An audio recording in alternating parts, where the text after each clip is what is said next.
It was based transcendent rational mind. It was almost as if I had been insane all my life, and suddenly I had become sane. Now, I've actually thought of that as a possibility, that I actually have been psychotic until 1974, from 1928 when I was born until March of 1974. But I don't think that's the case. I mean, I may have been somewhat whacked out, and somewhat eccentric for years and years and years. But I wasn't all that crazy. Hey, dickheads! Like a pink laser beam of truth beaming straight from Ohio and California to your brain hole. We are your personal dickheads. We have left our synth wombs and we are ready to talk about the Divine Invasion, the second in the Valis trilogy, the unofficial Valis trilogy. Wait, you might have noticed that Anthony got a new hat or something. So a big update for us is that we have a new co-host, Anthony, who learned progressively he didn't like Philip K. Dick as much as he thought he did. Was really having trouble. Actually came to hate him quite a bit. Yeah. Anthony was having trouble finishing the show, and so we unhooked his leash and let him run free. Plus, he had so much other stuff he was doing. He really needed to. Yeah. So to go on about his business. Yeah. So we'll I'm sure we might get some bonus episodes from Anthony or something in the future, but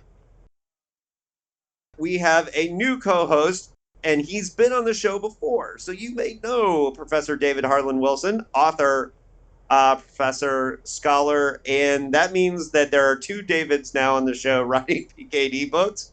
Professor Wilson, welcome to the DickHeads podcast. Tell the folks who you are and what you do.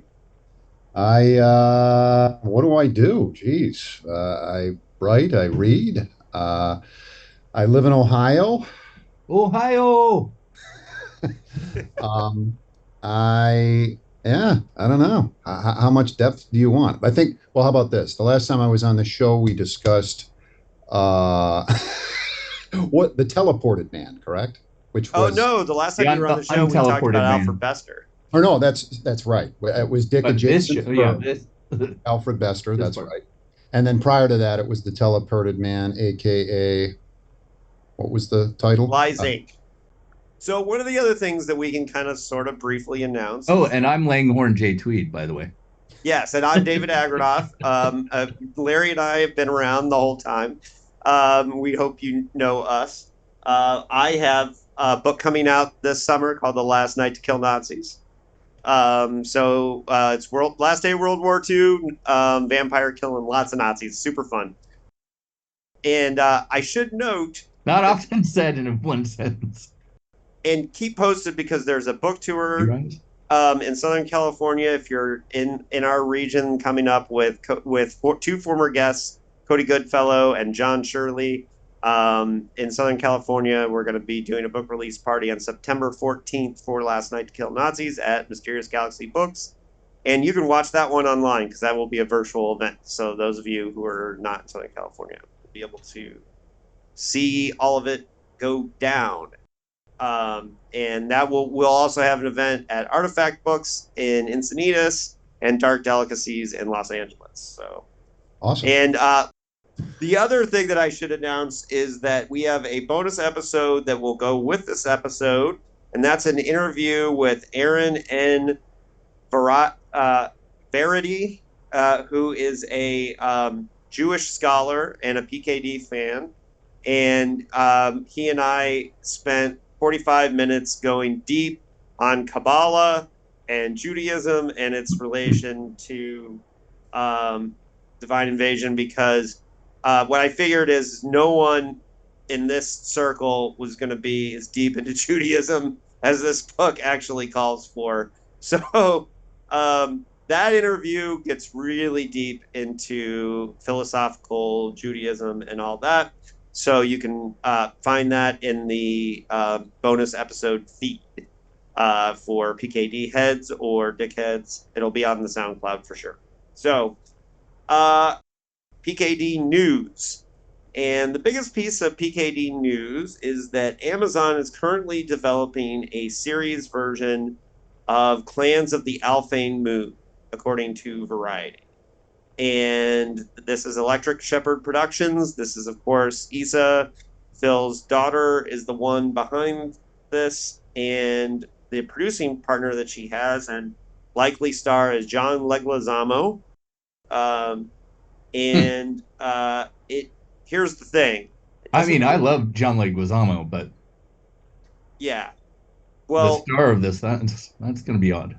I love here's him. The thing: the writer's strike has probably slowed down production on this because they were still in the writing phase.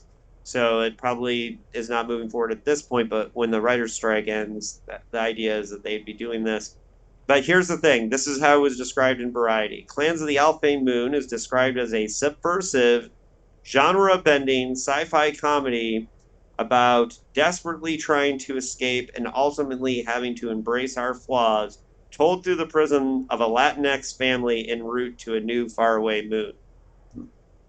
Does that sound like the book you read? Is this the same production company that did Electric Dreams? Yeah. Yeah. We don't like that, right? Or do we? Oh, well, I don't know. Do you? I thought Electric Dreams was okay. Yeah. There's ups and downs. Right. That's about how I felt. Yeah. Yeah, I really didn't like the Steve Buscemi episode.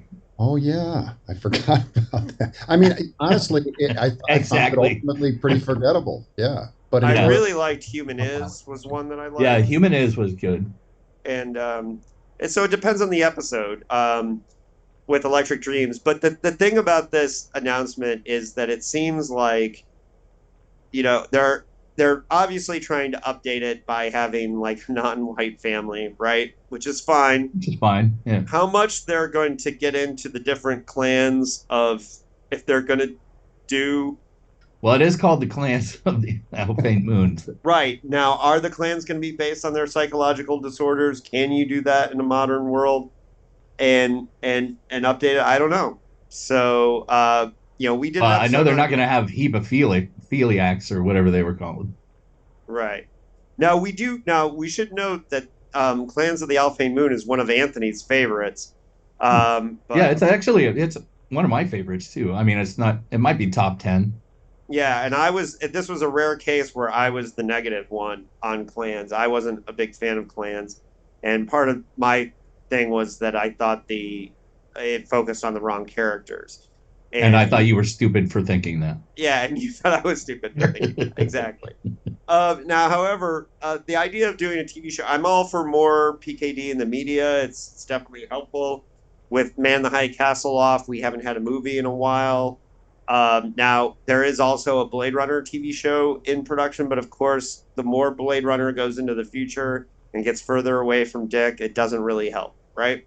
Yeah. So this, I think... Blade Runner is so detached from the book now. Yeah. It's not even Philip K. I still can't believe that they haven't tried to do a more authentic rendering of the novel. Yeah, so someone out there has been thinking about it, I'm sure. I mean... Yeah. Well, because it's quite different. I don't know if this is this one of his. Well, no, that's the short stories that are in the whatever they call it, the public. Nobody owns the rights. Yeah. Well, public domain. Yeah. Public domain. Yeah. Yeah, and friend of the podcast, Keith Giles, is doing a series of collections based on the ones that are in the public domain, the sci-fi lullabies. Oh, really? Okay. Yeah, and I'm actually writing the foreword to book for volume 3. So. Oh, cool. Yeah, that's right. That's a good gig. That's that. Okay. Yes. I read that email. I skimmed that email. So yeah, I think the Clans of the Alphane Moon thing is generally a positive thing. But yeah. What was happening in the whatever year this was? Oh, no, we're not there yet. We got one more piece of news. Right. All right. Yeah, we got one more piece of news. The winner of the PKD Award was announced. Oh, right. And keep in mind that the PKD Award is not about who wrote the most PKD-like novel. It's about the best paperback release of the previous year. Right. And direct to Science paperback. fiction. And this year it was Tachyon, the publisher out of California, who, of course, did Ann Dick's biography, In Search of Philip K. Dick. But Tachyon published The Extractionist by Kimberly Unger, and that was the winner of this year's award. I have it on hold at the library. I have not read it yet. I put it on hold when we first tried to record this episode, and I still haven't gotten it. It means a lot of people are reading it, apparently. There was a special citation to the legacy of Molly Southbourne by Tade Thompson. I've read some of Tade's work, and it's very good. So that I was curious about. The nominees who lost, Arboreality by Rebecca Campbell, Widowland by C.J. Carey, and Ymir Larson.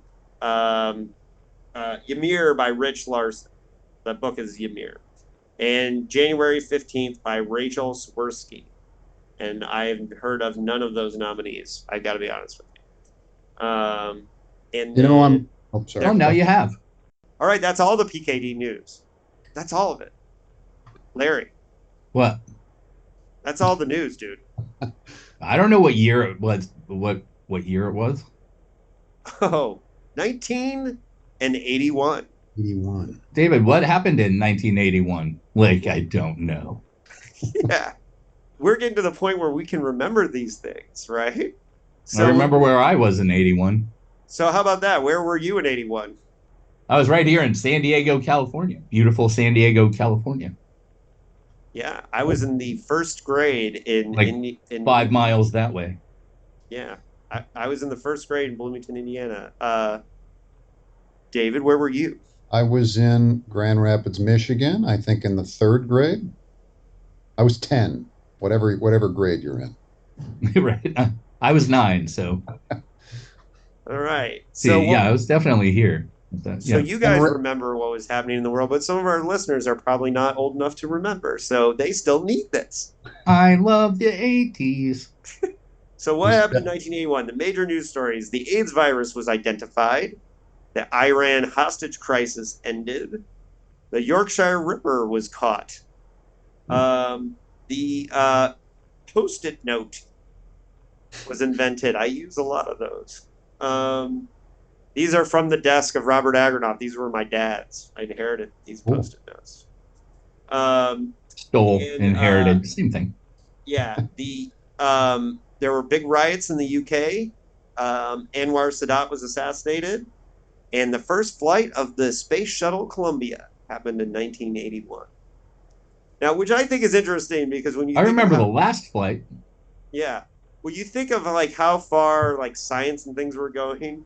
And one of the things I think is great about this book is how, like, not with the times the science fiction is in this book. Like, he didn't give a shit about updating it. Right. And that's something we'll talk about later when we get into the book. But when you think about the fact that the space shuttle was already going, you know, it just kind of gives you some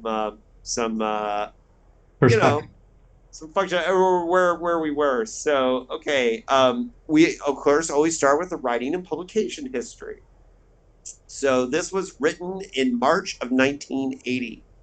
And even though, like, the last couple books before this were written over a long period of time with multiple drafts, Phil reverted to his, like, super fast mode, although he did it without speed this time. But did he? He was up all night writing. He wrote. He was up all night, but not on speed. Not on speed. And but by whose account was he? Yeah, and why? Why wasn't he doing speed? Seriously. Well, he had been off speed and had been clean for a couple years. Oh, okay. Yeah. So apparently, I'll take that with a grain of salt. Ending on March 22nd of 1980, Phil finished what he was calling Valis Regained at the time. So yes, we have another shitty title. But it's not a bad title. It's not that bad, but it's not as good. Comparatively, it's not bad at all. but it's not as good as compared to Divine some of Invasion. those other ones. No, it's not as bad as some of them, but there's always. I think the Divine Invasion is a much better title than Valis. Although it's misleading because it doesn't say that it's part of a trilogy or anything like that. So, right. I mean, nowadays you would never get away with just calling it the Divine Invasion. It would have 6 other, colon, this and that, colon, this and that. It would be, the title would go on forever. Right. So there is a possibility that he was done by the 14th of March. But if you look at the timelines that are out there, it's most agree that it was the 22nd. Not that it really matters, but to us, to those of us who are super fucking nerds, it does. The novel, he did the final draft in May and June of 1980, and it was turned into SMLA in June of 1980. They pretty much already had a deal for publishing it, so he was working under a deadline.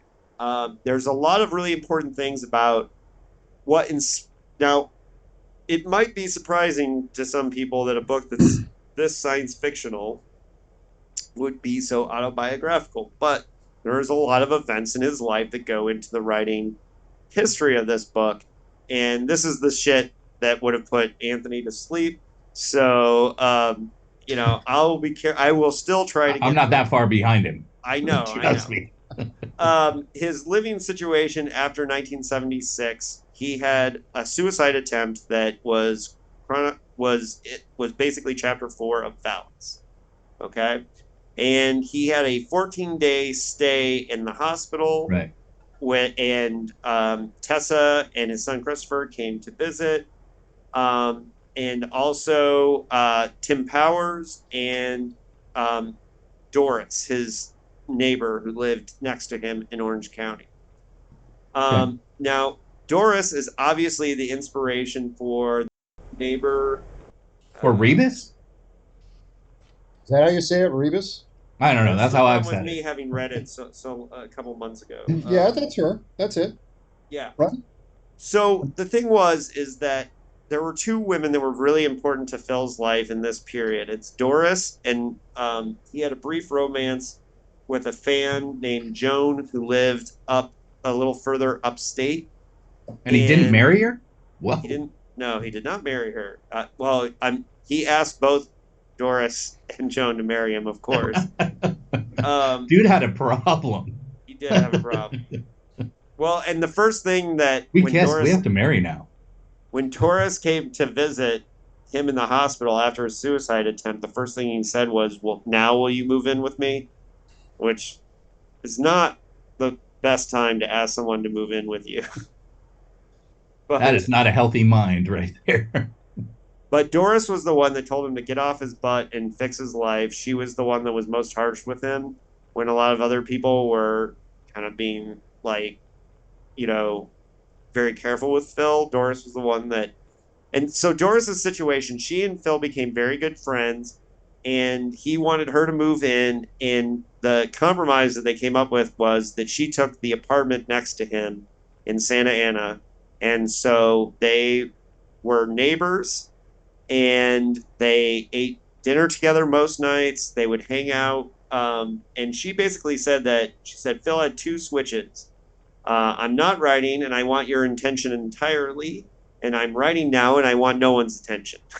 And so they had this kind of situation. So it's obvious that her situation with knowing the sick woman that's living next door in the other bubble was inspired by Doris, because Doris was the one that got sick, that obviously inspired all the stuff in Valis. So she's both characters. Oh, I see what you're saying. Yeah. She's the character in Valis, and she's the character in Divine Invasion. In Divine Invasion. Okay. Yes.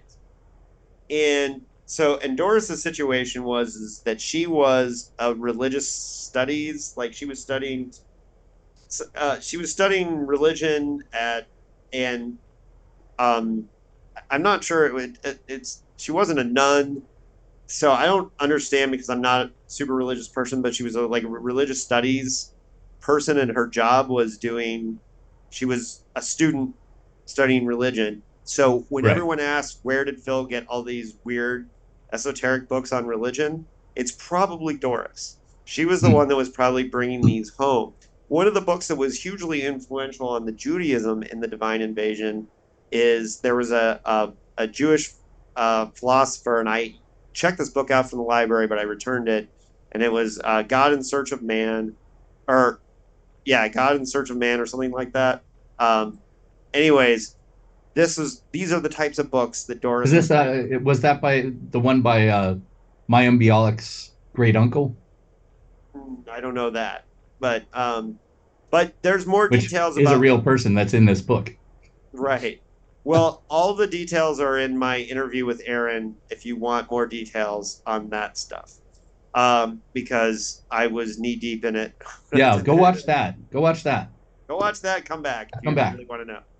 And then but anyways, Doris was the one who's bringing home these books. So a lot of the exegesis, this was during the period when he was writing the exegesis, right? And she was living next to him during that time. So you can imagine that there were probably nights where they would have dinner together, hang out, and then he might be like, all right, I'm going to go write an exegesis for all night. I'll see you tomorrow. She would go to work, and there were times where he'd be waking up when she was coming home from her work, her studies, and it's Tim Powers lived around the corner from them, so he was a regular visitor, and Tim Powers had like a kind of happening scene going on with like science fiction writers would come and do workshops at his house, but Phil didn't generally go to a lot of those because he still had his agoraphobia.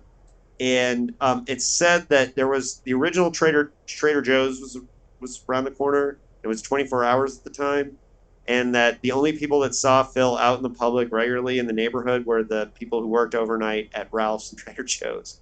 And they apparently, well, he did. I mean, he did specifically mention Trader Joe's in Scanner Darkly. So right, yeah, and so he was a regular overnight. The overnight staff thought he was really funny. There was comments in Sutton's book and Divine Invasions that the staff at Ralph's, yeah, but the agoraphobia. Yeah. So. And you know what though? Also, the thing is, Phil probably he wanted to be the big man. He didn't want to be, and probably didn't want to be there with other writers. Right, other writers. He was the big show, right? Yeah. That makes perfect sense. I mean, that fits his personality to a T. Yeah, totally. It's like, now, wait, I'm just going to be one among many? No way. Right. I have to be the center. Yep. And during this period, he had a lot of trouble sleeping, and he generally only slept about 4 hours a night. Jeez. So his routine was wake up at 10 a.m. He would write till 5. He'd have dinner with Doris, and then he'd go back to working on the exegesis or whatever novel was going on at the time. And he would usually be up till like 5 a.m., 5 or 6 a.m., and then just sleep for a couple hours and get up and do it again. Did he just have like I mean, the full frontal lobe thing, but it's just like hypomania for 7 years or something, or until he died, right? Because work on that exegesis religiously. Let's see. Oh, and Doris, he was in his 50s, right? Or late 40s, early 50s. And speaking from experience, I call it hitting the age of old is when you stop like sleeping in past 10 a.m. or anything like that. You start waking up at ungodly hours, like 6 a.m., 4 a.m., and you're like, all right, time to start the day. Yeah. And me, a person that's been a night owl and a day sleeper my whole life, I'm starting to do that now. And I'm like, oh, wait a second. This doesn't seem normal. So it seems like maybe he was just experiencing that, the old kicking in and making him change his schedule. Right. Possibly. And so I just looked in Divine Invasions. Doris was studying to be a priest.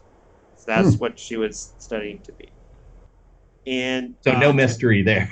No mystery job. And apparently it was Thursday nights at Tim Powers. And regulars were KW Jeter, James Baylock, and Professor McNeely from Cal State Fullerton, who Phil donated. It's the McNeely collection where Phil's papers are collected. One of the things that was important about McNeely was one of the reasons why Phil was convinced to come to Orange County was that McNeely said that you can speak to my classes regularly, which is interesting, like, argument to make to an agoraphobe on, like, but the thing was that the time when he made the offer to Phil to come speak to his classes was during the time when he was in Vancouver, and he was kind of riding high on, like, being around people and everyone, like, admiring his work. So, His agoraphobia is an absolute joke. I mean, it's not. It's an excuse.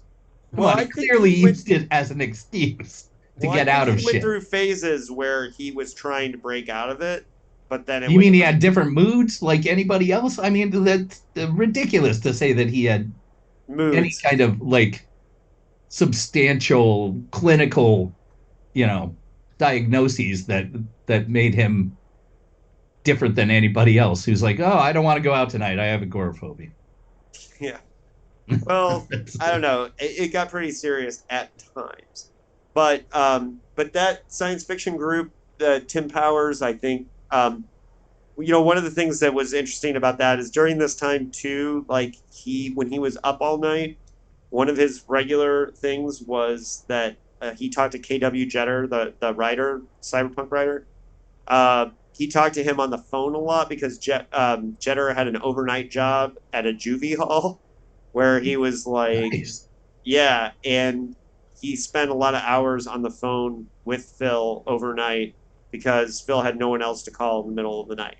So it's Jeter, not Jeter? Oh, it's probably Jeter. I don't know.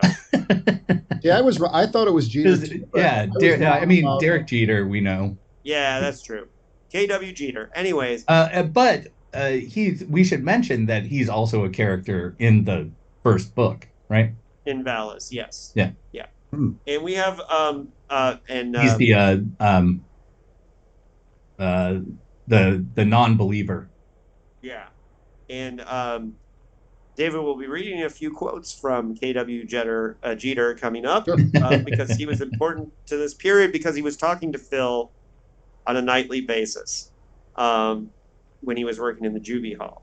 So the Joan romance and Joan was in Sonoma, and that was important because that's a long way.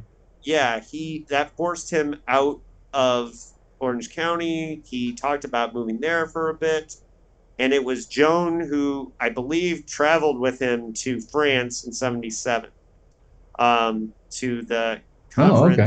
Yeah. Huh. Where he had his debate with Harlan and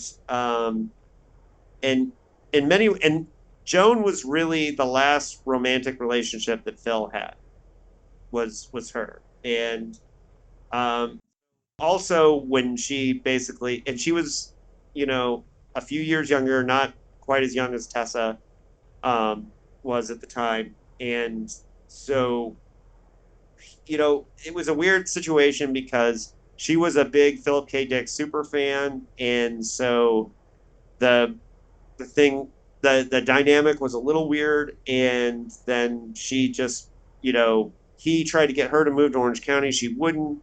He talked about moving to Sonoma. She called him daddy. I don't know that. And then a big event that really influenced this novel was that in 1979, Phil's building went condo. And by the way, this building is a very short walk from the train station in Santa Ana. So I haven't been there yet. I'm going. It's still there. You can see his door. Is this the same place he was at in the last episode? Yeah. The one you have a picture of? Yeah. Okay. And that was Gill's picture. Yeah. Oh, okay. Yeah. In 1979, the building went condo, and that meant that Phil, who was starting to bring in money from foreign sales, and he was under new agent Russ Galen, and Russ Galen was able to, get him more money than he ever had before. So suddenly Phil was doing well. So he could afford to buy his apartment as a condo, but Doris did not have the money. So Doris had to That's why she moved in. well, briefly. Okay. But then that forced her out of Orange County completely. And that was the very kind of hurtful events that inspired. And originally there was a short story. The beginning of Divine Invasion was originally published as a short story called Chains of Air, Webs of Ether. And the manuscript title was The Man Who Knew How to Lose, was the name of the manuscript. And those are the first two chapters of Divine Invasion were sold as a short story. I mean, that should be the name of Dick's autobiography, is The Man Who Knew How to Lose. Wait, was that written before Valis? Or was Valis written first? Valis was written first. It was, okay. And so this is a published short story? Or? It was published as a short story, yes. Okay. And the domes near each other were meant to mirror the relationship with Doris. And in Search of Philip K. Dick and Dick's book, she quotes a letter that he wrote to his daughter Laura, Anne's daughter, with Phil, about his sessions of being up writing all night. Then he was working on Divine Invasions. And so it kind of shows that... Divine Invasion, yeah. And so... Yeah, and his editor on the novel, and this is very interesting because it's the only time he worked with David G. Hartwell at Simon & Schuster. And David G. Hartwell is a very respected and very well-known editor in science fiction who we just lost just a couple of years ago.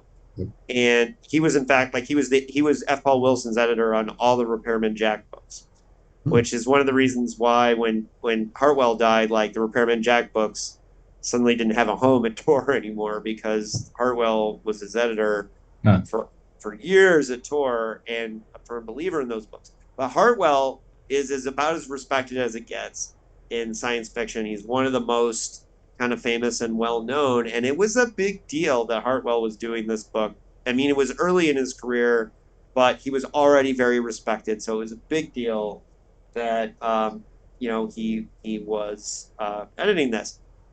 David, do you have your notes up? I do. Would you like me to read the Jeter quotes? Yeah, let's go through the first Jeter quotes. Sure. Should I, any context here, or do you want to return? No, just read it and then we'll talk about it. Okay. Son of Valis, or Valis Regained, which was Phil's original title for it. I would be surprised because when Phil got around to the point of writing those books, he wrote them in a period of a few days. That is not taking into account the years and years of thinking about the material that's in the books. But when it came to actually physically sitting down at a typewriter and typing a book that started out with a title page saying Valis, going straight through to the end, he did that very quickly. When he did it, he reverted to his old work habits. When he did work under a time and economic pressure. Also, I think it's somewhat internally consistent, just looking at the books. They weren't done on a draft-by-draft basis. Structurally, the books are very poor. Well, yeah. Let's not mince words. The structures are poor, right? And but I think the most important thing that he's saying there is that he's talking about him going back to his old work habits. That he didn't have the economic pressure, but he wrote like he did. Yeah. Sounds like relapse to me.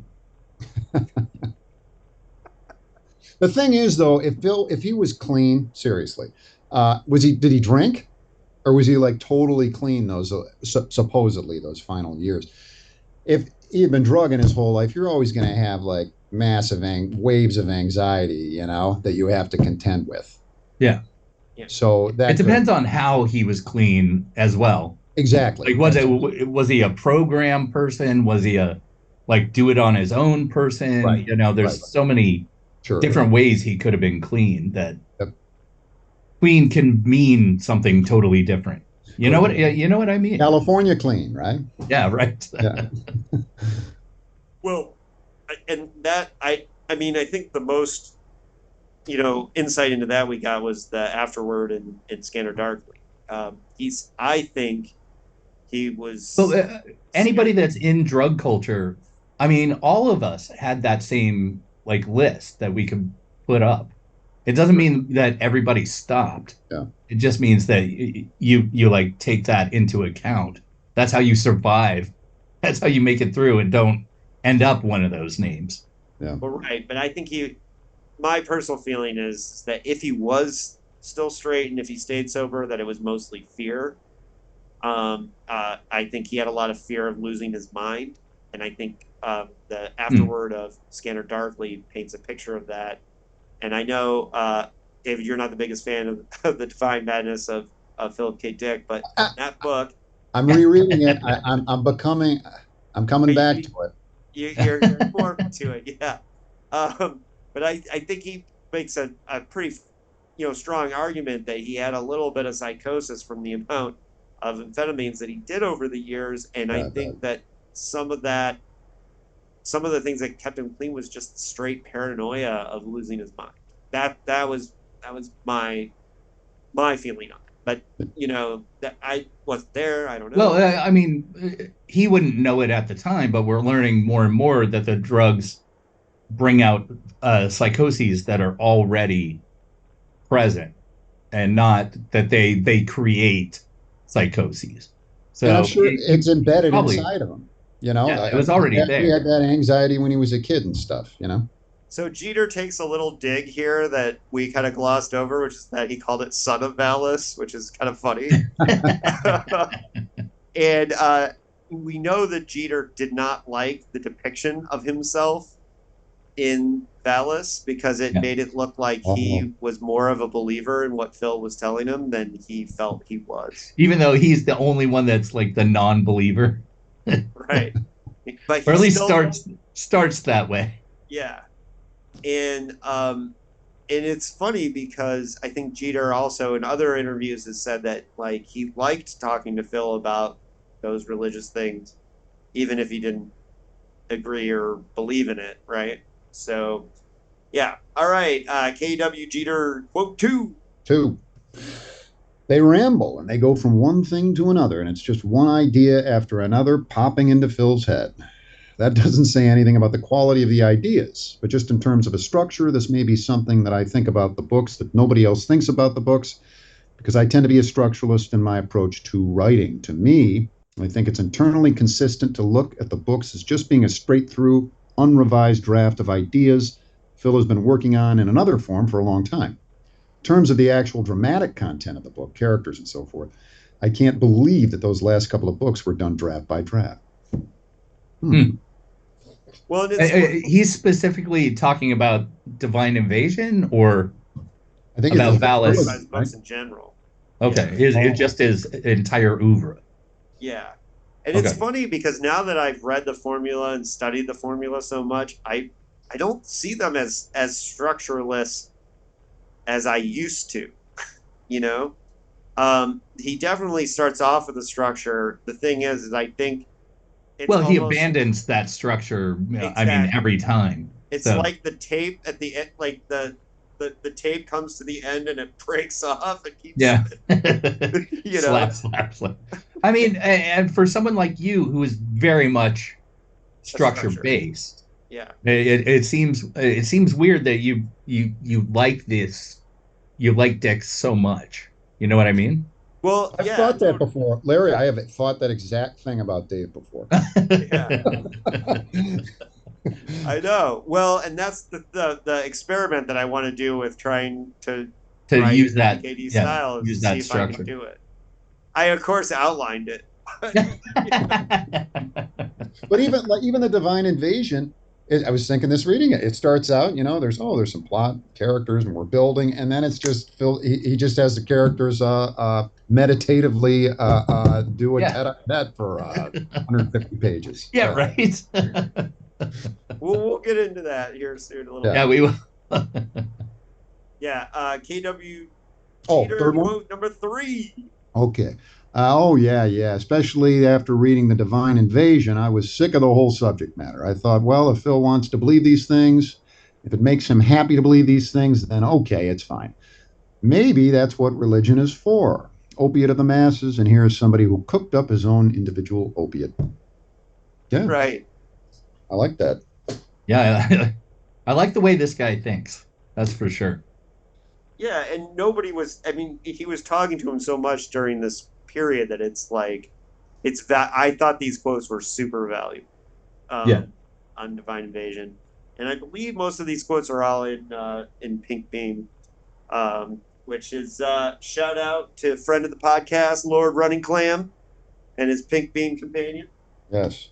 But now we're getting into what PKD said, and this next one's super weird. Oh boy. This was from a 1981 to a letter to the sci-fi fanzine Venom.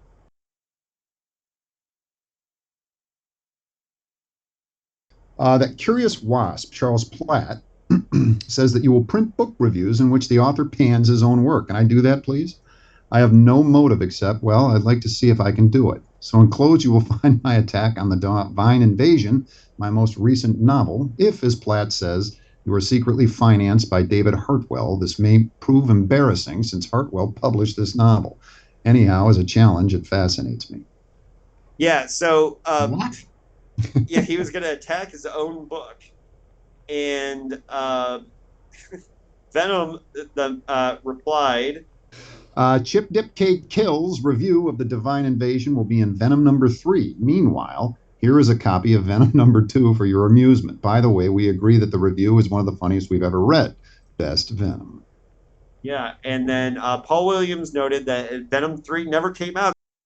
Oh, it can be found in the PKD Society number 29. But I like Chip Dip K Kill. Right? As a pseudonym. It's pretty funny. Okay, PKD quote number 2. Okay. I just now looked over the Divine Invasion. As I recently realized about Valis, the dialectic, is that right? Yeah. That is the inner life of God is revealed to, Boheim, and explicated later by Schelling, and commented on by, for example, Tillich, is presented as the very basis of the book. In Valis, it is expressed dramatically as world order in which the irrational confronts the quote-unquote right or rational, designated properly logos. In Divine Invasion, this same dialectic reappears, and this time is stated to be the two sides of God rather than world order. That is, in Divine Invasion, it is now correctly seen to be within God himself. It is now, Divine Invasion, between Emmanuel, who is the terrible, destroying solar heat warring side, and Xena, who is loving, playful, tender, associated with bells and flowers. And what unifies the two at last, by the way, it is she who takes the lead in restoring memory and hence unification. Emmanuel is the side she has not and is not impaired. What unifies the two at last, again, is play. She plays, and Emmanuel has a secret desire to play. So here's one of the things I think is funny about this. He randomly mentions these religious philosophers as if everyone's going to know who Boheim and Tillich are, right? And I thought that was like a little snooty of Phil, right? He does that in his philosophical essays quite a bit. He likes to name drop and Yeah.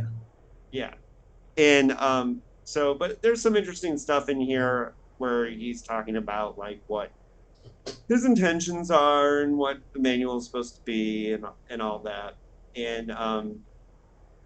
Well, I was more surprised by what he thought Xena was supposed to be. I mean, I saw her as a facet of God, but also the embodiment of Satan. I mean, she is called the adversary. And she's like at one point, doesn't she say, well, I'm this, I'm that, I'm the other. I can be exactly. Yeah. But she does make that garden, with the flowers and bells. And there's a scene where she tries to pass herself off as a certain type of other person. Yeah. All right. And last one. Yeah. Really, then the Divine Invasion simply continues the fundamental theme of Valis, but does not seem to do so, not unless one perceives this theme in what it is, the dialectic, that is, the dynamic inner life of God. The Divine Invasion is not so loose a sequel to Valis as it might seem. by in the shift from Gnosticism, the present, realism, to Kabbalah, the future, that which would not and could not come with pot, as in galactic pot healer? Yeah, okay. Is that it? That's it. And Is there then more? It kind of yeah. Gotcha. sorry. That As was in pot. Okay. with pot. Yeah. And yeah, so I just think the kind of inner dialogue of God is a kind of interesting thing that he, was wanting to do with this book. And for me, like, I personally like that it's more directly science fiction than Valis, right? Like, I enjoyed that more. And the connections to Valis are very thin, but It's there. I mean, it's there. it's very obvious. Yeah. He has a whole chapter where he discusses like all the stuff that happened in Valis. So The last thing about the writing and publication history that's important is that in 1991, it was the rights to Divine Invasion which held up the entire vintage reprint line Really? in 91 because Berkeley was still Is holding that- on to the rights. that's these, right? Yes.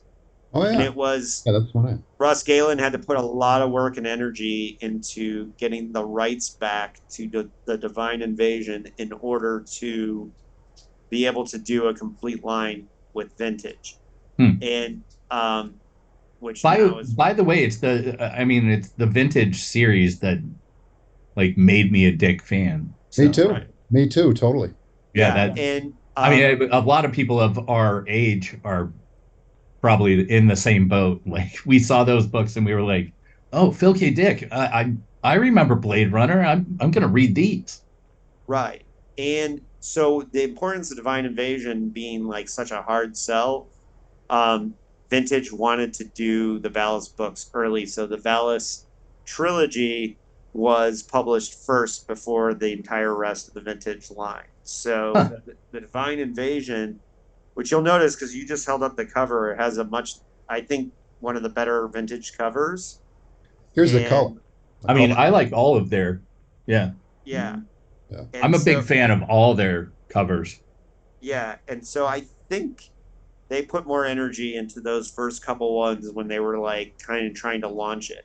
And so a lot more than Viking has.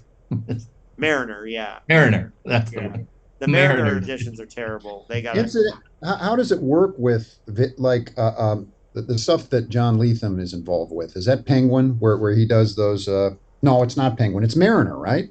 Yeah, Mariner. The newer ones, yeah. Yeah. How does that? What's the?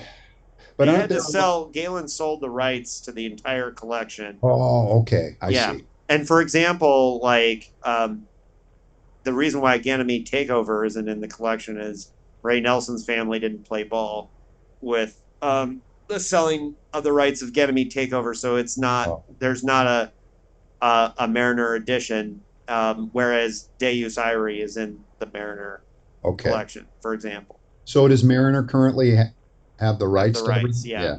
And it's too bad because I think if they did another series or editions with like really cool like forewords by different scholars with actual covers, they could like sell. Totally. Yeah, but currently they dominate the market of Phil K. Dick. So yeah, they're like the easiest to get, the cheapest to get, you know, that kind of stuff. All right, Larry. That's it. Yeah. I know that's a lot of writing and publication history. Oh, so it's time for the story.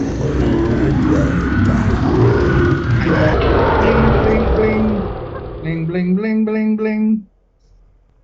Otherwise known as David Goes to Pee. Well, Larry tells us what happened. Yeah, basically. I have to go to the bathroom so bad. Go. I'm gonna. No, I can start this by myself. I don't need you. I don't need anybody. All right. Now that we're alone. Go. We're not alone yet. All right. Now that we're alone, let me tell you about the Divine Invasion. Well, first of all, it's a book. It's also a sequel to Valis. And it starts with an angel introducing God to his teacher and his alternate self. So, it starts very simply.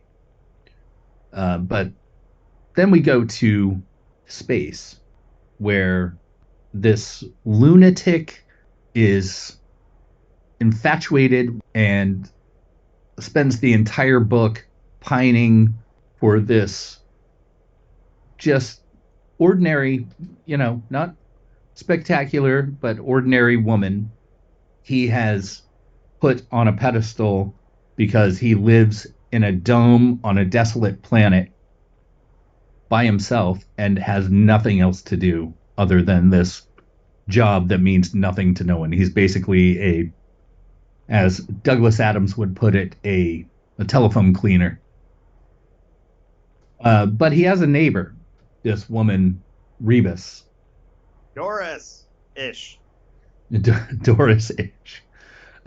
Rebus is ill, and he finds this out from his trash guy or something, light bulb changer, something. I don't know, some dude.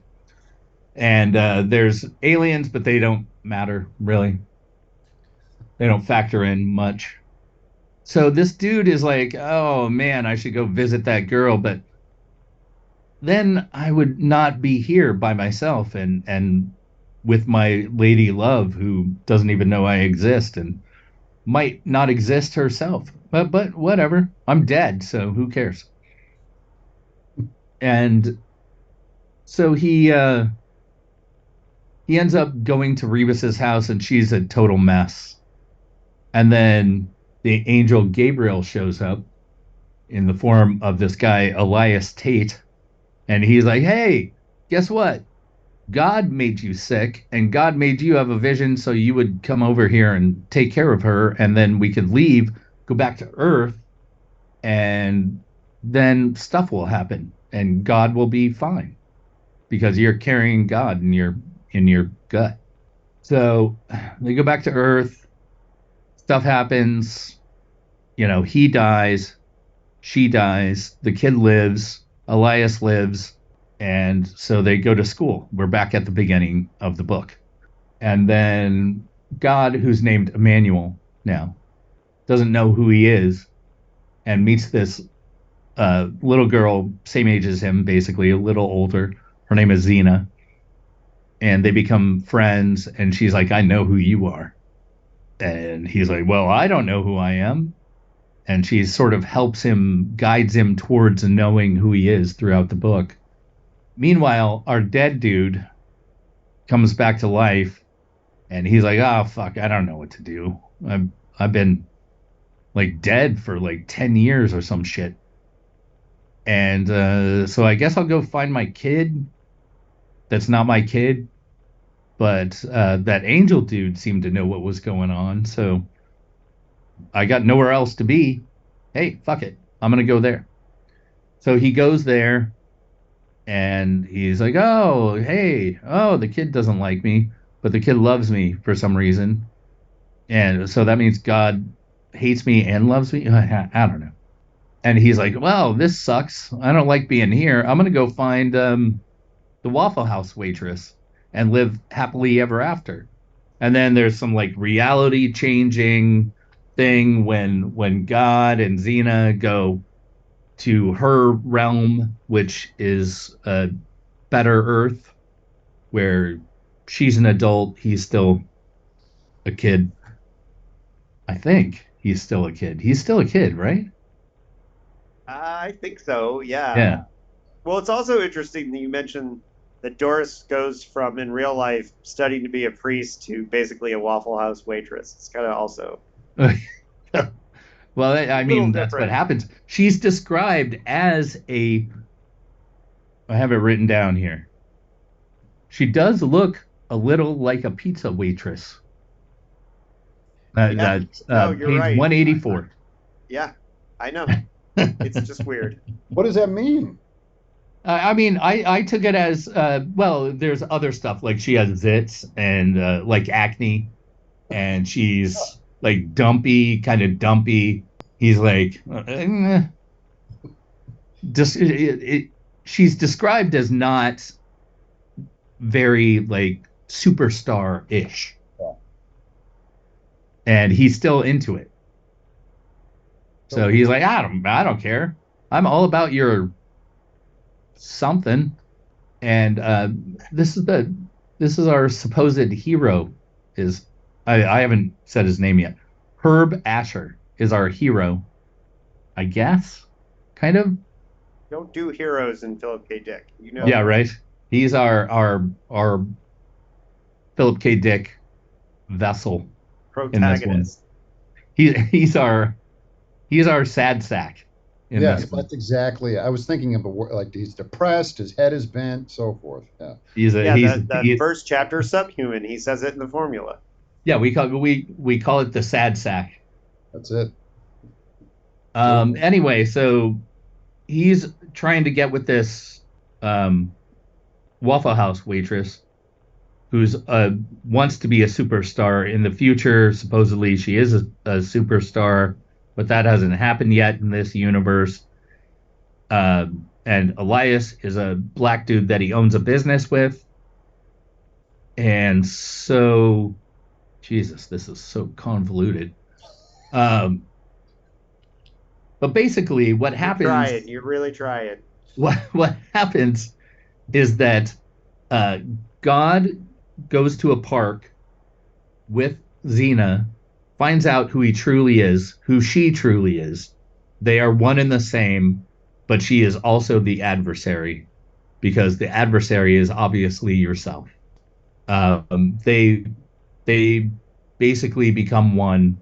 Herb gets his girl that he wanted, leaves Rebus, who's even worse in the alternate universe, and everybody lives happily ever after until Valis Part 3.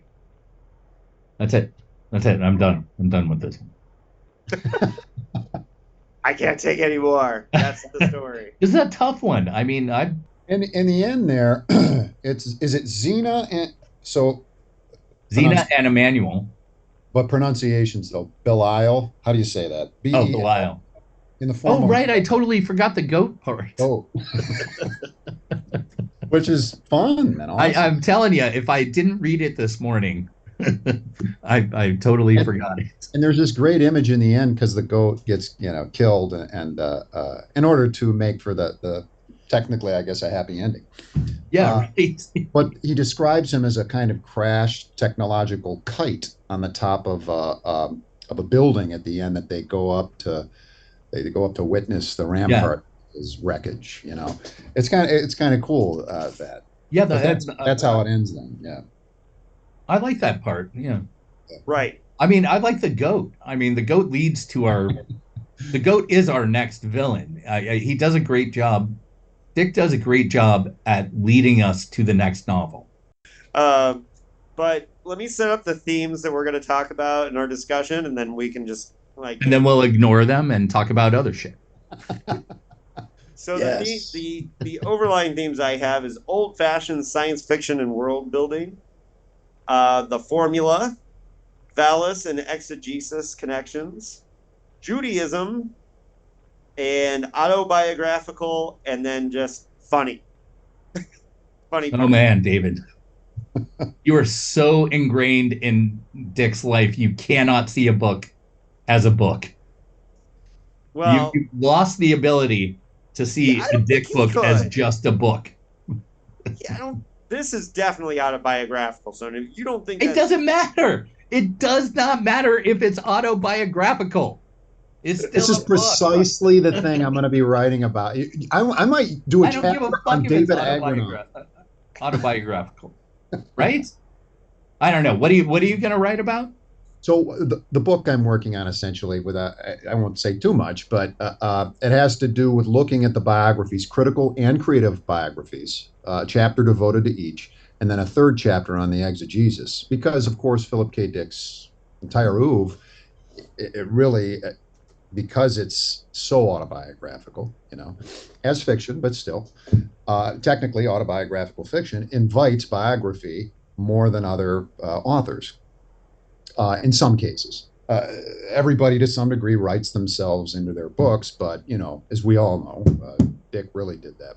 So what I want to write about is kind of what David's getting at, is how biographers almost invariably symptomatize Phil the man via his fiction. Right.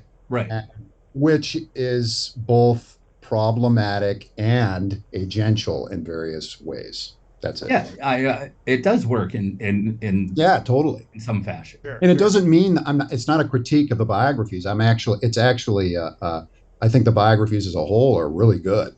Right. Not that many bad ones. Even I'm really coming to like Ag's Divine Madness.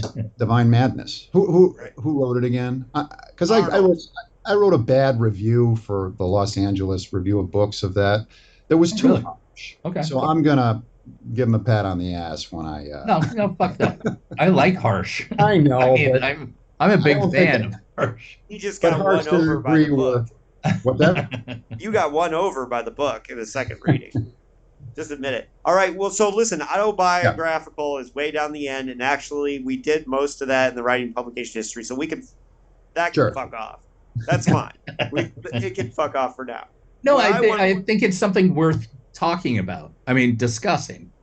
Like we did discussing, yeah. Because when I'm looking at it now, this is something that all podcasts that talk about Phil K. Dick, they inevitably do every time, is talk about how the books are related to his life. Yep.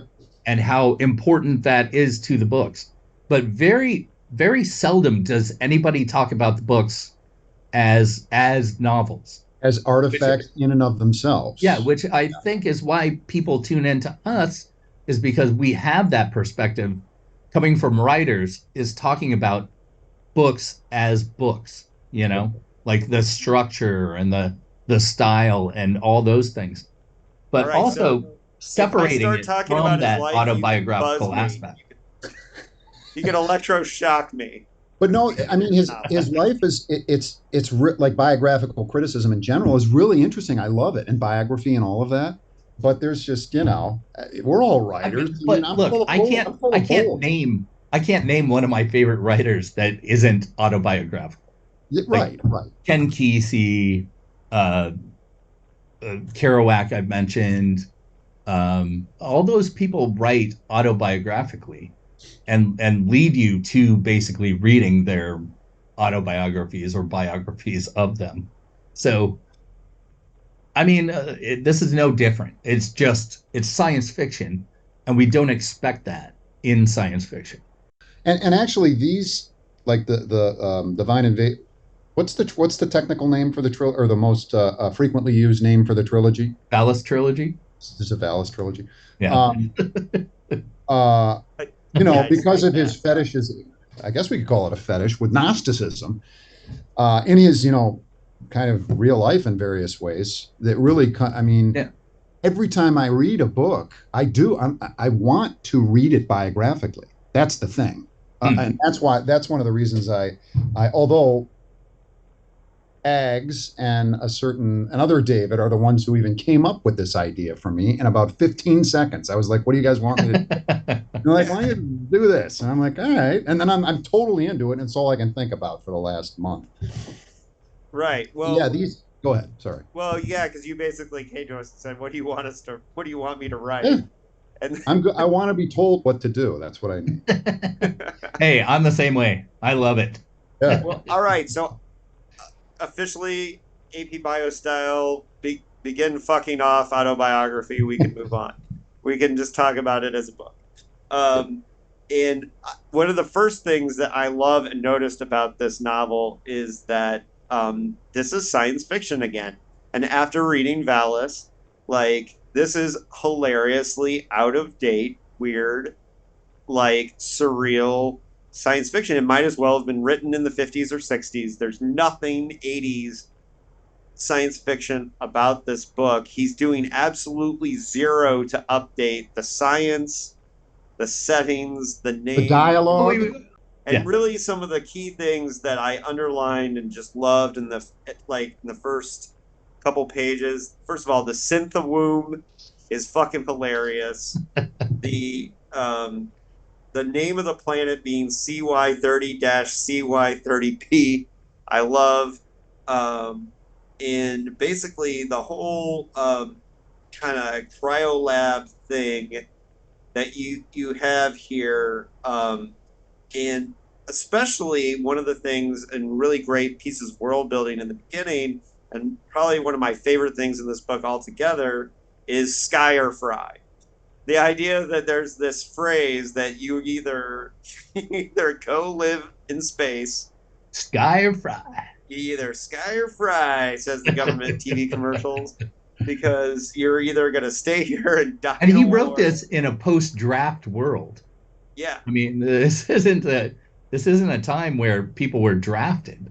Again, it's Phil just being out of touch and being out of date and writing a book that this could have easily, this book, if you didn't know it was written in 1980, you could have easily thought this book was written in the 60s. Yeah, yep. The 60s, definitely. Yeah. Easily. There's nothing identifying it. I mean, it basically is a 60s sci-fi book. It is. And that is one of the things that I do really like about this. And the sky or fry thing is absolutely one of my favorite things in the book. And I like it. It's like he stole it from Heinlein. It's absolutely something he would do. And here's one of the things I like about Sky or Fry is because, and this goes back to the formula, and we'll talk about this a little bit later, but like your subhuman everyman character always has to, whether it's Galactic Pot Healer, where he doesn't have money for his bed. To heal. Yeah. He doesn't have money for the bed, and then one of the books, I think it's Frolic's 8, he doesn't have a coin to open his door to get out. There's always right. So there's always some kind of ridiculous sign that you're broke, that you're lower than life, that you have no money, and the government commercials for Sky or Fry is just such a 60s PKD thing. And it feels like PKD, like pre-scanner, pre-Flow My Tears. Like it's an awesome regression, is what I'm saying. Yeah, I can see that. Yeah. And I although the religious ideas are very like progressive of the time, like the questioning and the splitting off from the mainstream of religion, that was very popular in the early 80s. So well, and think about how far he's able to have come in the sense of when he did Eye in the Sky, Wollheim didn't even allow him to write about Christianity. Yeah. So he had to do this really awkward thing about the Bob. Well, thematically, he's always been sort of right there, talking about those things. But this one, he goes off the deep end, and I love that about this book. Yep. Yeah. I mean, books like this, I get more interested because, I was raised Christian, but give me a break. But books like this really inspire. I want to become religious, but I like this, the Gnosticism with the evil gods. And I mean, it's more like a kind of old school mythology. Yeah, it's Norse or Greek in its scope, Totally.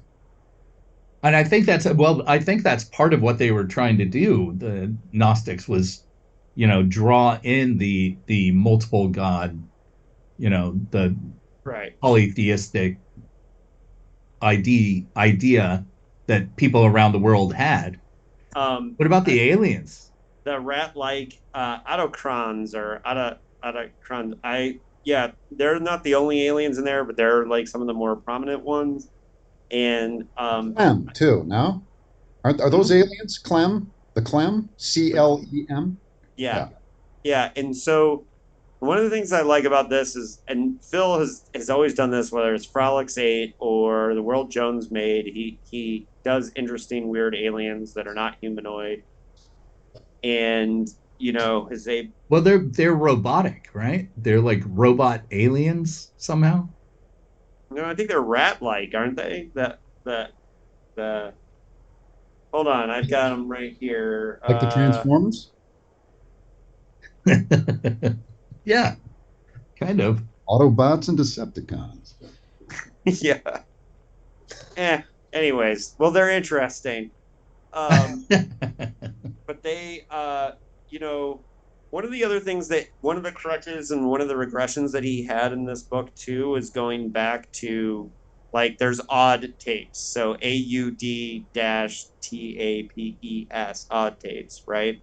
And like so just like the homeopapes and like the different, con apps and things where Right. he just takes two words and combines them because Shortens them and combines them. Yeah. Is basically his technique. Yeah. In the future, we will not be able to say two words. We have to combine them. And I like that there's domes that, you have to dial into the mothership. I like the mention of soap opera. The soap operas on Formalot was really great. And, there's flying cabs, and there's an alien zoo in this book. So there's lots of fun and weird, interesting. Wait, and in that soap opera, isn't it gory? There's gore. Yeah. Well, that's the soap opera is actually what's happening in Elias's mind. Really? Like, there's some blend Yeah. that she's seeing that is his mind. It's his mind's version of is that presumably his mind's then, version of a soap opera or something. Yeah, but is the that, soap is opera that the- exists, but he's seen his version of it, right? Like, so Right. there are soap operas on Formalot. It's just But he's she's- having a delusion. But she's Oh, okay. having a specific, yeah. I see. It's subjective. That's why there's a giant spider that comes out. Okay. Right. And so that gets kind of freaky and stuff. But I loved that was one like fun world building thing that was in there. And there's two that we need to talk about before we can move on. And that is on page 49, there's the mention of the Christian Islamic Church and Scientific Legate. And this is Which should have had a bigger role. I mean, right. And it's really interesting to see like what he's kind of projecting in this future is that like all these old Western religions will just kind of like slowly combine, which is interesting because yeah, become a giant theocracy with which like is bureaucracy behind it. which is somewhat Baha'i faith-ish, which he was forced to write about in Eye in the Sky. But like one of the interesting things about like that whole thing is that it's kind of an offhanded mention, and I agree with you, Larry, that it seems like it should have played a bigger role. And you can see in my copy, I highlighted and underlined that and was like thinking this was going to be like a big deal, and it really wasn't as much of a big deal. It's just another one of those things that he abandoned.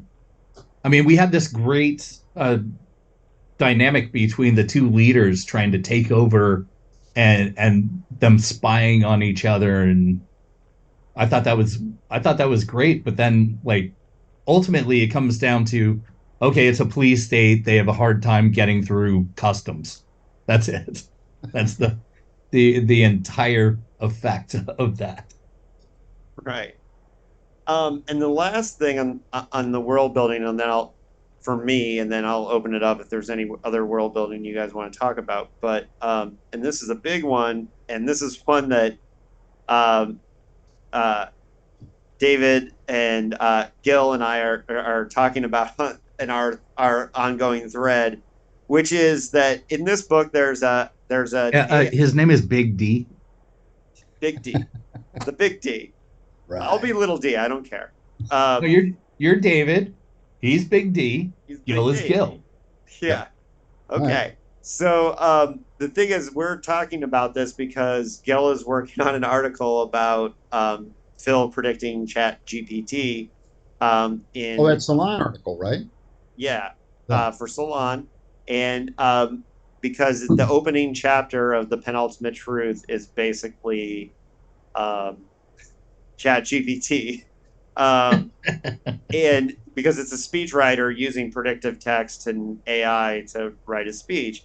But when we were talking about it, I brought up the fact, because I was preparing this show, that the AI in this book, Big Noodle, which is a great name for the AI, Right. that Big Noodle, because of the Linda Fox, and we know Linda Fox is that Phil was a giant Linda Ronstadt fan, and Linda Fox is just a Linda Ronstadt A stand-in. blonde version. Yeah. And so And side note, Big Noodle is just a repeat of one of the computers in Vulcan's Hammer. right. Oh, Right. Vulcan's didn't know Hammer has a lot of that too. Yeah. So on page 89, Big Noodle had first imagined the fox. The AI system had invented her, told her what to sing, how to sing it. Big Noodle set up her arrangements, even down to mixing, and the package was a complete success. Big Noodle had correctly analyzed the emotional needs of the colonists and had come up with a formula to meet those needs. The AI system maintained an ongoing survey, deriving feedback. When the needs changed, Linda Fox changed. It constituted a closed loop. If suddenly the colonists disappeared, Linda Fox would wink out of existence. Big Noodle would have canceled her, like paper run through a paper shredder. And so this made me think of, when I was like preparing the notes for today, it made me think of the AI chatbots that designed a collaboration between Drake and The Weeknd, and it caused like a huge lawsuit, and these musicians were like, because it really did sound like they had created a song, which, give it to musicians like John Zorn or somebody who could fool an AI. Right. And I see what you're saying, David, but you're right. Like real musicians, I'm sorry to say that, but real musicians, you couldn't do that with. You're not going to combine, I mean, maybe they could, but I don't think they could combine Frank Zappa and I don't know, think of someone else. John Leo Zorn. Kottke. Well, there's certain musicians that I'm like, I mean, I think you could teach an AI chatbot to write a Foo Fighters song, but yeah, but they're pop. I mean, that's the whole point. right. But I mean, if you want somebody to design a machine to write a Dead Kennedy song, I don't know that they could, right? Have you guys actually tried to, like, I've had the chatbot write a story by me, write a story by Harlan Was it Wilson. good? Was it good? Of course not. I'm No. scared. Right. But no, I mean, what it did, obviously there's nothing in terms of, because I foreground style over content, I think. But it identified basically a lot of the main themes in my writing, most of which belong to Philip K. Dick too. And then it just strings them together in a coherent way. So it's kind of a bland story, but it was really kind of cool and interesting, I must admit. Yeah. I mean, they're smart and sharp, that AI. Yeah. Yeah. Or the chat. Yeah, Lisa Yazik said on postcards that she can always tell when a student's turned in a. Oh my God, it's crazy. Yeah. They're Yeah, way smart. They're way smarter than my students. Way smart. I tell my students, I'm like, don't even try. Yeah, because they don't even know. Smarter than you. They don't even know what words they're using. That's the thing. Students who turn in essays written by AIs, if you sit them down and say, "Hey, tell me about your essay," but they don't know what to say. So, but the point is that Phil kind of nailed it with Big Noodle in this scene. Now, Big Noodle isn't just mentioned in the book for Linda Ronstadt reasons. There's on page 83, it talks about all the. It's searching for God, which is amazing. Yeah, the AI, like all the philosophers that Big computer Noodle. searching for God. It's very Douglas Adams. I mean, yeah, that's what I was thinking of. Yeah, right. Totally. Yeah. Big Noodle with the idea of resurrecting the long discredited ontological proof of the existence of God, right? And so this to me, I mean, like, obviously, I thought the Linda Ronstadt thing was funny, but the biggest and most important thing that Big Noodle does in this book is a computer searching for God. And Yeah. yes, And identifies God. yeah, and it's not And then wants to kill important God. but you know, but it's a moment that some people might not notice in this book, but it's a really important moment, especially in Phil's oeuvre, that he has a moment where a computer discovers God. Like, what is more transitional for what Phil's doing at the end of his career and writing to have a computer find God, right? And Right. so, I mean, it's the ultimate act of defiance against nature is for a computer to identify and want to destroy God. Yep. I mean, that you can't come up with anything more PKD than a computer wants to destroy the actual thing that gave us life in the first place. well, and also, like, think about what this means in Phil's oeuvre, that he has just the idea of like a scientific machine, right? Like finding the divine. And for him, you know, Are you saying it's more of a combination of things? well, Because I think it's the exact opposite. what I think is interesting about it is a lot of science fiction writers who are more secular, right, are not going to come to this conclusion. But Phil, after a lifetime of writing about machines and empathy, and do machines have empathy and do understand them, I think the importance of the divine invasion and what Phil's doing is underrated by this very important scene where a machine finds God. It's part of Phil's journey fictionally. It's But fiction. it's not just the finding; it's wanting. I mean, you can't. I can't detach it from wanting to immediately destroy it. It's only Right. searching for it so it can destroy it. Sure. Sure. I mean, And it's that's the interesting. only purpose. It's not like it has some epiphany and wants to be a greater being. It wants to be the best being ever, so it needs to kill God. And it's important you brought up earlier this dynamic that most science fiction writers engage with at some point, but especially Philip K. Dick again and again, between culture, specifically technoculture, of which Big Noodle is a manifestation, and nature. And any form of culture is just a creation of humanity, right? Right. Literally and metaphorically stems from our bodies. Culture is technology, right? Low and high. Someone like a Gnostic god machine, nature's a threat. Mhm. Nature could undermine it in some capacity. So you want to wipe everything clear so you Right. dominate. Yeah. Yeah. I mean, that's a Again and again. ultimately that's the argument for computers taking over or robots taking over humanity is that, we're inefficient Yeah. and we wouldn't be able to function properly like they could. So Well, and think the same about thing. this moment and what it means philosophically for Phil, because there's so much written about the philosophy of "Do Androids Dream of Electric Sheep?" and I'm just finishing up reading Philip K. Dick and Philosophy, which was a book that came out right around the time that Adjustment Bureau came out. So there's like a ridiculous Oh amount yeah. of Adjustment Bureau essays.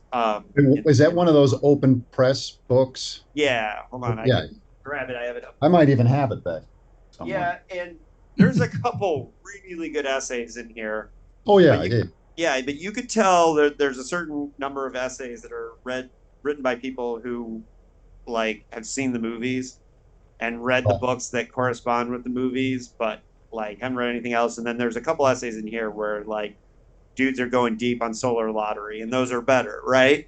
And and Those books are always touch and go. You always have some essays that are weak, pretty weak, and some that are pretty strong. Yeah. and the editor De Wittenauer I've talked to before, Okay. and I like him a lot. So he's a really cool philosopher, but and want to have him on the show sometime. But there's a couple of these essays in here that are just like they're talking about the philosophy of the Adjustment Bureau for I'll be forever. back.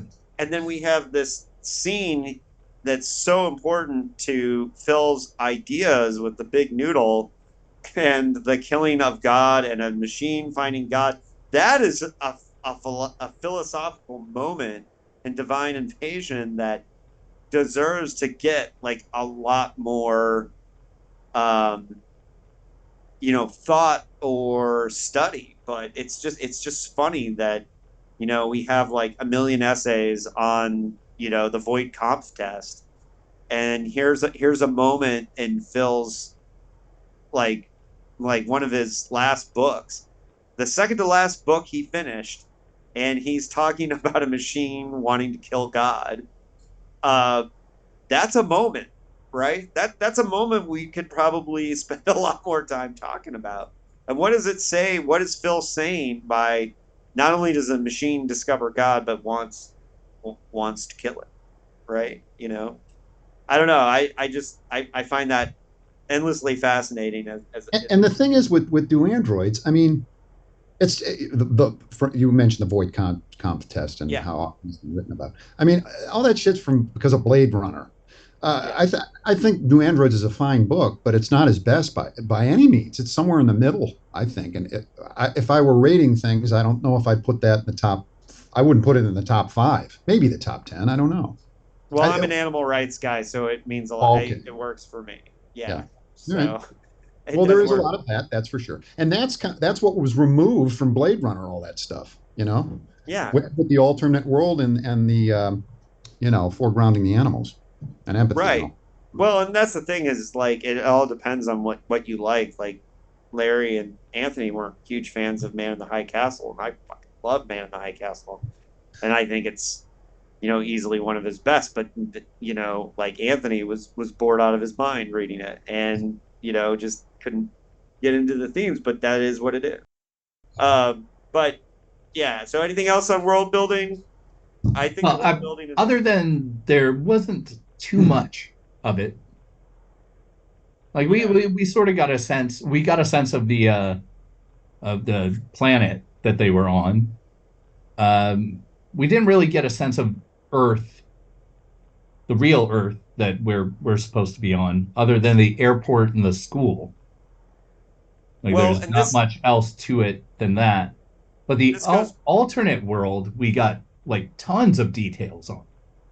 Like we know what New York is like. We know what the stereo store is like. We know what the West Coast is like. We got a lot, and that cop scene was amazing. Can I just say? Oh yeah, when he convinces. He convinces that he changes the cops. He talks him out of it, right? He talks him out of arresting him.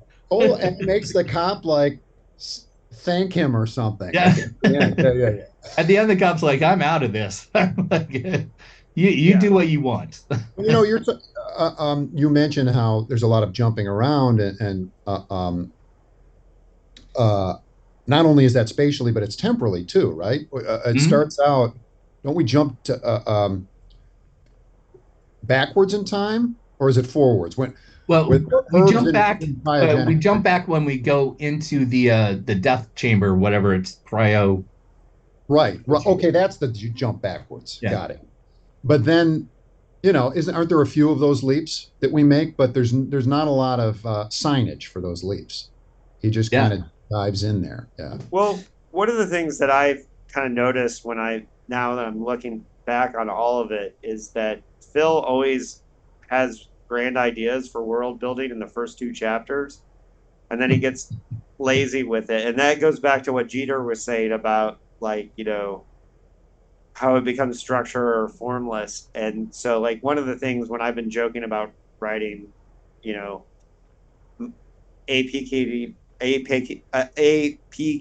novel is that you start off. I thought he was going to fall asleep there. If you're writing a PKD novel, you start off with tons of world building and then get bored of it later, because he does a lot of setup early on. Some of the books, I think he sticks with it more. Like I think I'd say like Penultimate Truth or Three Stigmata or Two Androids. Like, he sticks with the world building. Well, see, I think Ganymede Takeover is like the best one that has all that throughout.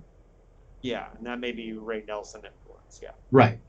Well, Yeah, I think yeah, both of his books he did with other people are like the best world building. Do you guys think that? Well, I'm sure you know the. I would think you know the answer. I don't know. I prefer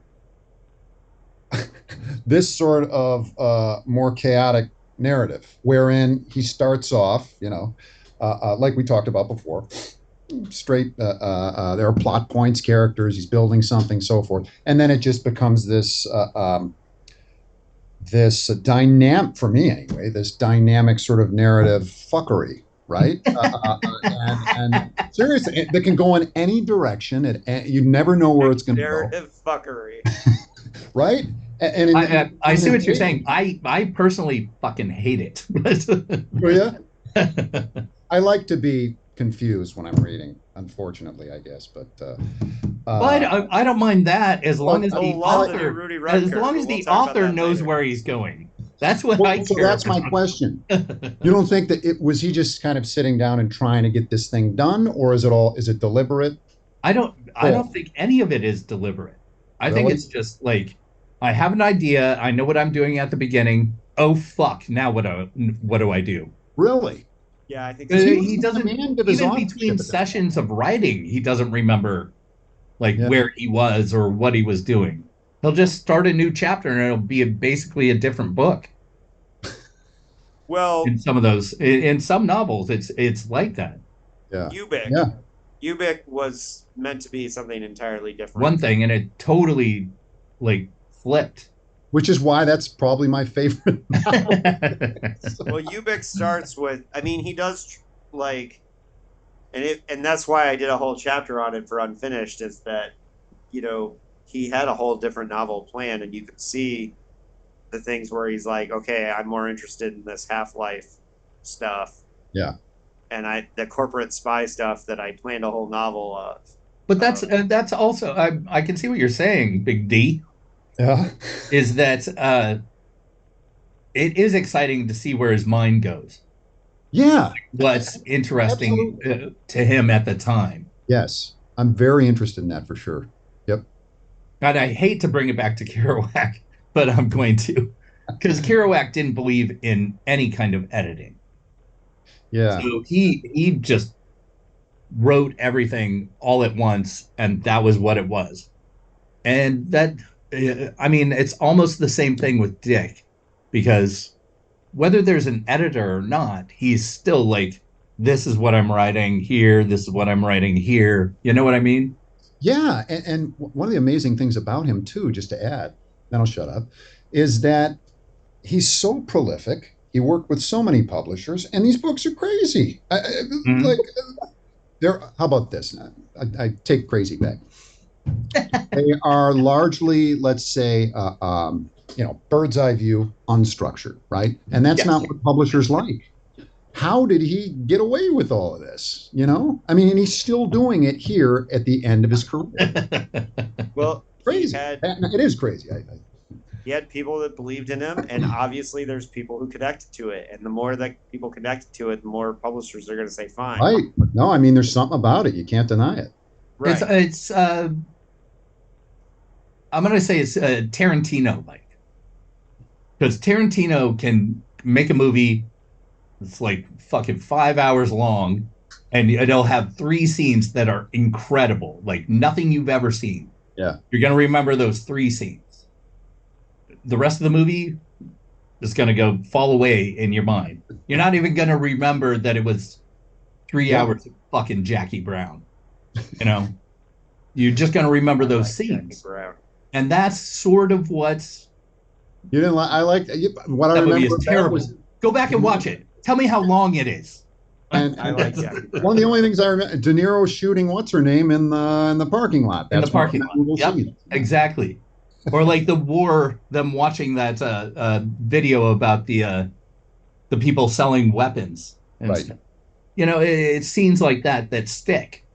But he basically just does nonsense for like most of his movies. But then there's those scenes that really stick in your mind. And that's what Dick does too.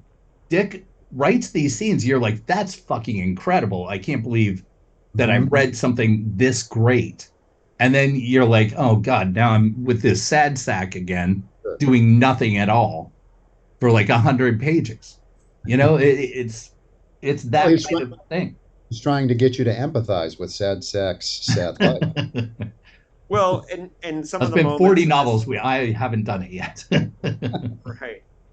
Well, and some of the moments in this book that stand out, Big Noodle, like, God, you got your the whole dome intro is so evocative of like old school sci-fi, so that sticks in your mind. And then also isolation. It does a great job with isolation. Yeah, which Dick writes isolation great. And which shouldn't be a surprise. And then I think some of the scene with the cop and the scene where hilarious. Yes, and the scene where reality, where the fake out on reality happens towards the end, where it's like, wait, this could all be bullshit. Right. I'm trying to remember. Well, there's one after another of those. Yeah. It's page 192, and it's and I wrote down what is reality scene on my page. And it's, no, I don't believe that. I don't believe in unreal worlds. There is only one cosmos, and Jehovah, God, created it. I don't think anyone creates a fake universe, Herb said, since it isn't there. But you're saying someone is causing us to see a fake universe that doesn't exist. Who is this? Oh, this is when he's talking to Elias? Yeah. And he said, safety. And then later towards the bottom of the page, there's some yada yada, ape of God, blah, blah, blah. And then, could the memories be false? I know they're not. How do you know? I trust the beam of pink light. Why? I don't know. And that's, oh shit, I'm gonna get buzzed. It's the autobiographical part. Yes. And that's the pink beam, but it's like what they're doing there is, and this is there's a great essay about this in this book about how Phil's like ultimate thing is our questioning of reality, and it's like here it is like, but where it's important is that Phil was constantly telling people this is what I think happened with the pink beam, but I could be totally full of shit. And it was important to have a moment where he has the character saying, this could all be bullshit. I trust it, but it could be all. Well, obviously he was full of shit because he was high as fuck on drugs and. Well, supposedly clean in 1974, but. No, he was on the wasn't he on the medication? Oh, the painkiller, yeah. Like that. Yeah. Wait, David, isn't there a climax here that I think appears I can't find it. It appears after page one where you just took us, 192? Yeah. Where he specifically, because the pink light comes up 3 or 4 times. And there's one paragraph there where he unpacks it. And it's like the climactic climax, I guess. If we can.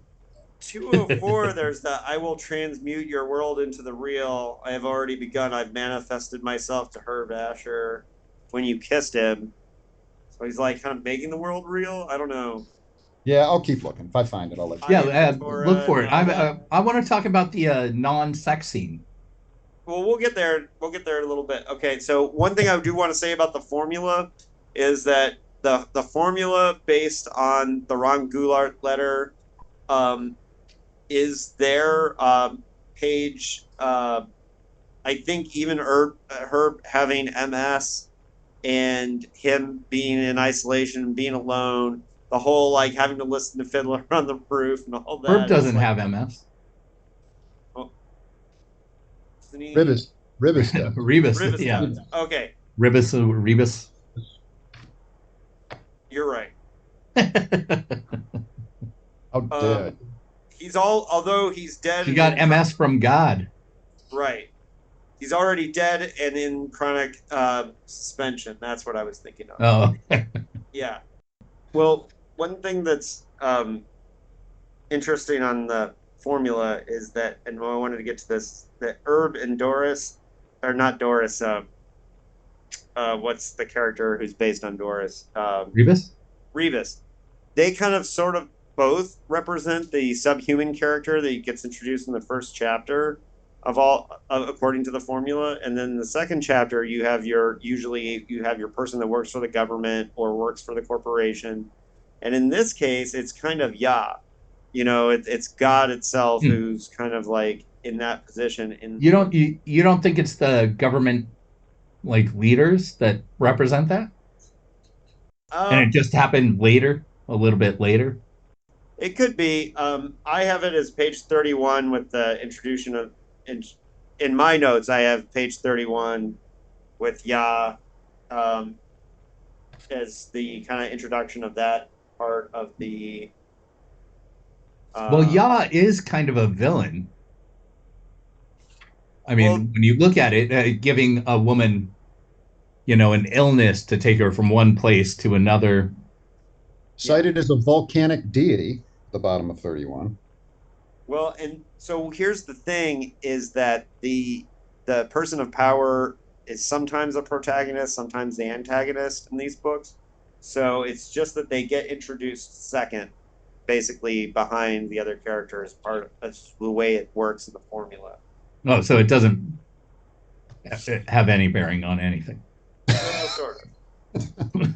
It's just order of introduction. But one of the things about, I think, too, is that you have Herb, as far as the subhuman character thing, his living in this dome off Earth, and like the fact that they have to like fake they have to have the MS and the pregnancy to try to get back to Earth.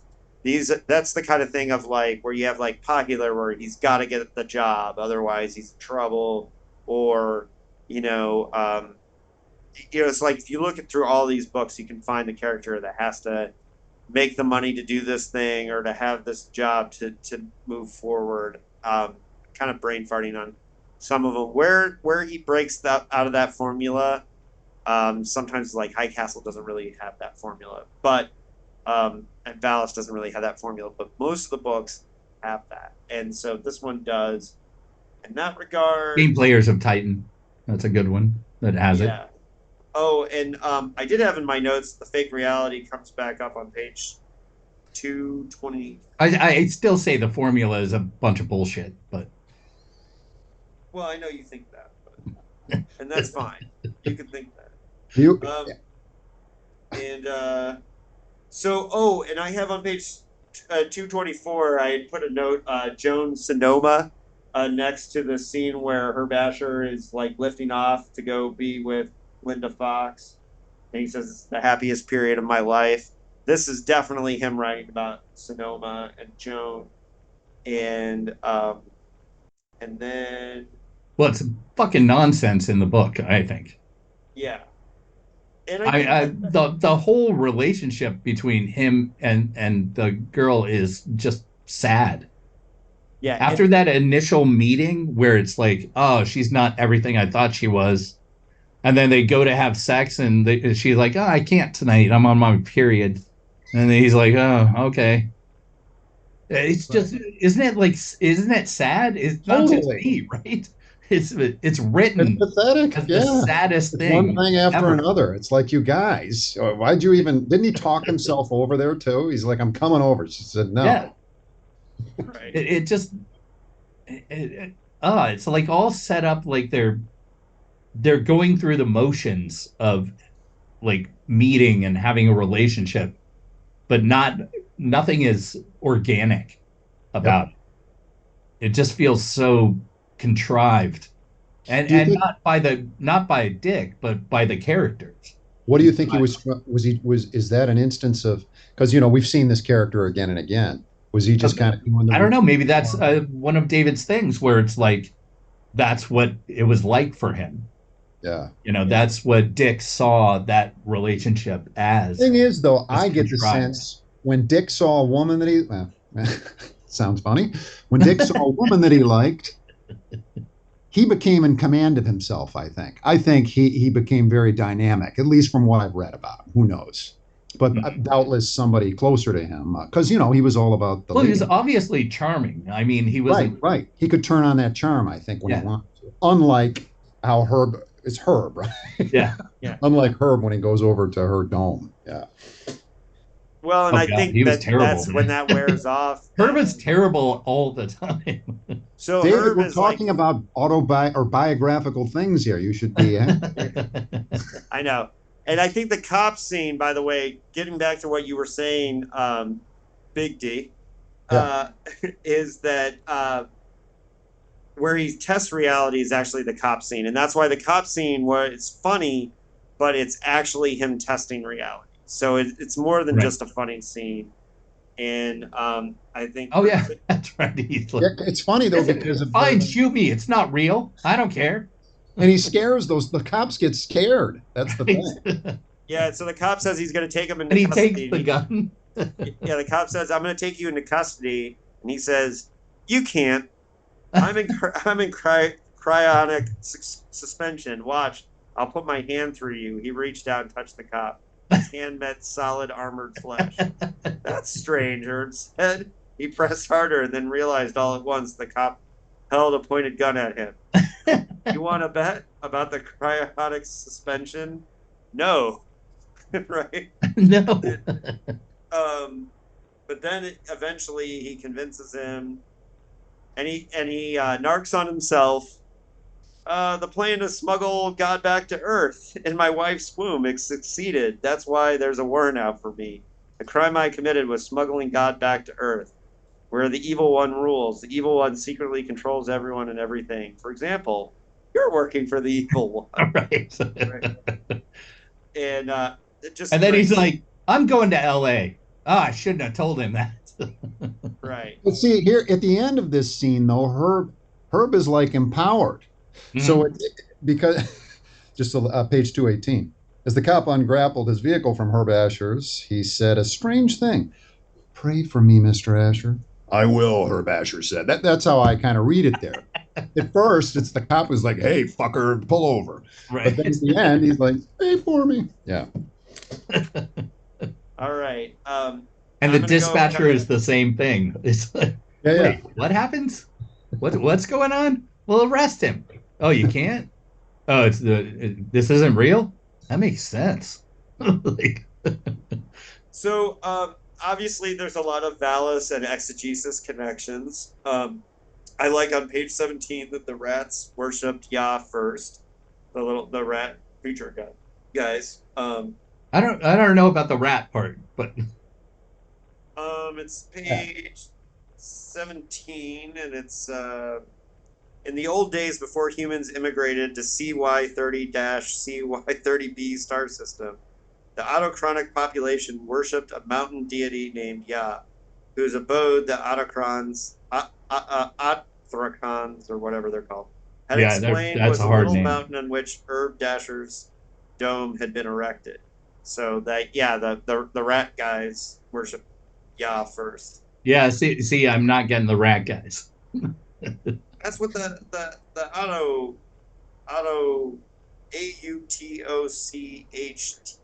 I'm gonna let our audience fix that one for us. Is that are those rat guys? I think they're rat guys. I thought they were robotic. I don't see it. This is on page 17. Yeah. Well, of his edition. Yeah, I've got the Mariner. Oh, got it. Sorry. Okay. Poor man has the Mariner. Give him a break. So, and then I would just move on to saying that the first and largest reference to Valis and the actual naming of the vast active living intelligence system is on page 69. There's reference to Mother. Nice. Yeah, and then there's the whole thing about the reality generator. And then for whatever reason, when I read this on page 70, I had written, this is the point to the whole point of the film is it's a study of the power of illusion. So apparently when I was 70 pages in, I thought that was the point. And I wrote that.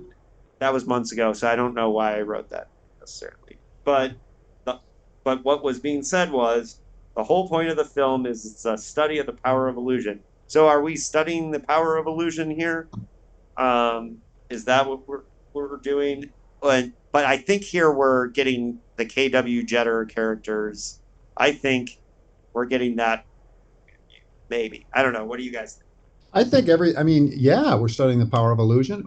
Is there any truth anywhere in any form? Yeah. I mean, it's a similar question, like the degree to which fiction empowers reality, right?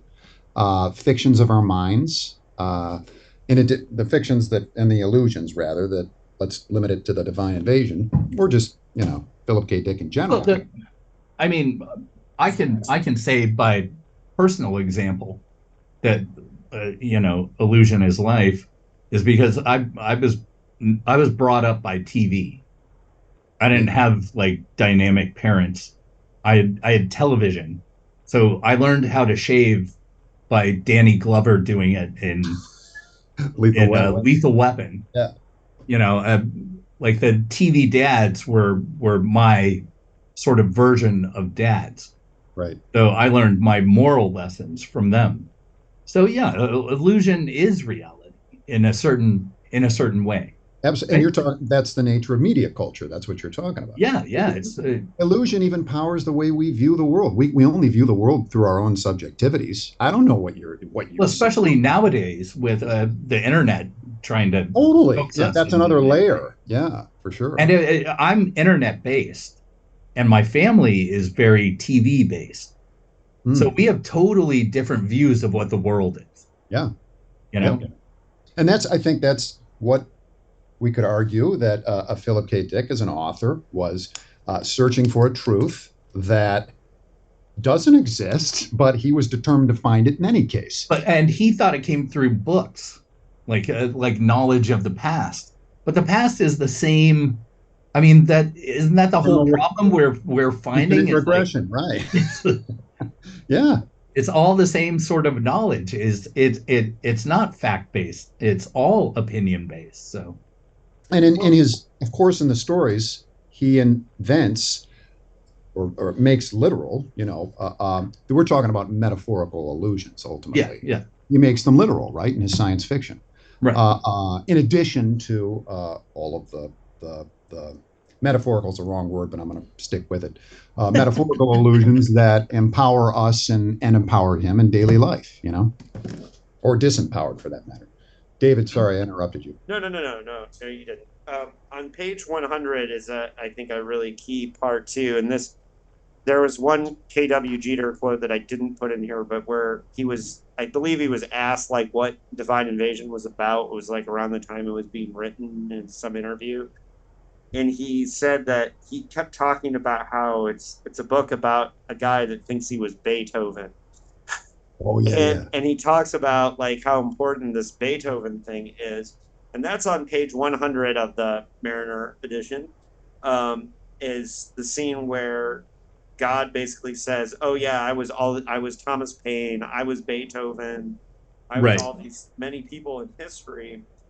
And what's really interesting on this page is that for whatever reason, KW Jeter, who was talking to Phil when he was writing it a lot, thought this was a really important part. So it's funny because when I read this, I didn't think it was a really important part, but I went back and found it after I saw that quote. And apparently Phil must have, I have a feeling like Phil really talked this scene out with him or something, because he just seemed to really think it was important. Now, he also mentions Jacob Boheim. Well, that makes sense to like talk out like who would God be if he was a person? Yeah. Yeah. And one of the people he mentions is Jacob Boheim, and this is an example of Phil, nobody reading this book at the time is going to know that this was a 16th century German philosopher. And if I didn't have Google to immediately underline it and go, who's this guy, and Google him. I did the same thing. Right, exactly. But the people reading it at the time, and it's one of those things where Phil sometimes makes references that he knows no one's going to get it, but he also didn't know that three You would have Nimrods Google. in 2023 we're going to be talking on the internet about who fucking Jacob Boheim was Right? because he put it in a fucking book. And What was this? The same thing with you know who Mayim Bialik is, right? yeah, The actor. He was Blossom, the host of Jeopardy now. Is she But hosting her, Jeopardy? for a yeah, brief she's the host. period. Yeah. Oh wow. She is Jeez. the current host of Jeopardy. No, And she's not. She in was the middle of this book somewhere, her great uncle is mentioned, and I just knew the last name, so I was like, "Oh, is he related to Mayim Bialik?" Because that's how Hollywood works: is people are often related to famous people in the past. And he's a Jewish philosopher from the 1930s who was very famous in that time. And like, no one's going to know who that person is unless they have Google and Wikipedia and all that shit. You know, there's going to be four people out there like, oh, and reading Dick and going, hey, I am also a Jewish philosopher and I know that guy. well, page 100 also has a shit ton of like super pro Torah talk. You know, or God offered the Torah, it is said, to every people in the world back in the ancient times before he offered it to the Jews. Every nation rejected it for one reason or another.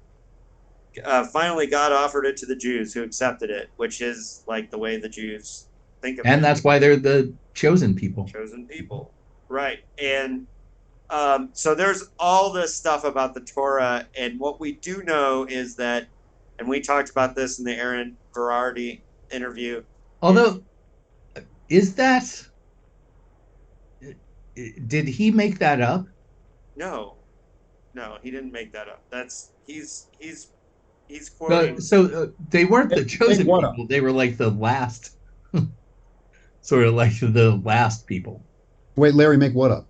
The Torah being offered to other people. Oh No, he's talking Jewish philosophy there. And No, so is that fact in Jewish philosophy? yes. And he Really? had a couple Jewish philosophers, like really like esoteric. Like I mentioned that I got one of the books. Like, listen, and you know, my father was very Jewish, and I have a lot of respect for Judaism. And So do I. I got this book that Great holidays. I got this book that he was really inspired by. That was one of his favorite books about Jewish philosophy around this time. And I said to myself, I'm going to read this book and inform my episode on Divine Invasion. And then I literally lasted like 9 pages and was like, holy shit, this is boring as hell. No fucking way am I reading this. Like, really intense Jewish philosophy where I was like, I didn't have a bar mitzvah. Like a deep dive into the Torah, or yeah, and I could not get into it. And you didn't go to temple or anything, David, when you were growing up? Yeah. nope. Hell, I've been to temple probably more than David has. I probably have too.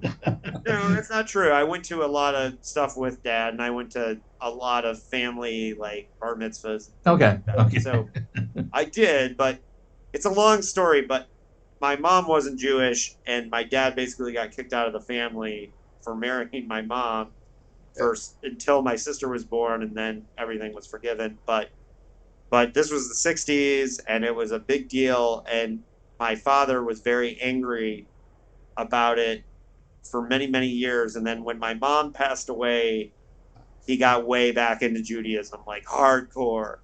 Yeah. So my dad got back into Judaism hardcore when my mom died, and I was already like 12 years old. So, but one of the things that he had promised, my mom and dad had promised each other before my sister and I were born, is that they would let us choose religion on our own. And by the time like he got back into Judaism, I was already punk rock, and it just, yeah. I mean, there was a short time where I thought about wanting to have a bar mitzvah just because the party looked pretty rad. So, Yeah, and there's money involved. Yeah, exactly. Yeah, I mean, I thought Sorry, about it, but I'm then American. I heard how much Torah you have to learn and how much Hebrew you had to learn. Oh yeah, you actually have to know your stuff. Yeah, Yeah. and dyslexia didn't make for great Uh, Hebrew. oh yeah, reading the Torah with dyslexia must be Ugh. insane. Because it goes the other way, which is another Yeah, thing. it's Yeah, an added so element. speaking of Judaism, there's uh, the Fiddler on the Roof thing was really funny in the beginning. We talked about this in the Aharon Varady interview because it's like, do you really want Fiddler on the Roof to represent Judaism?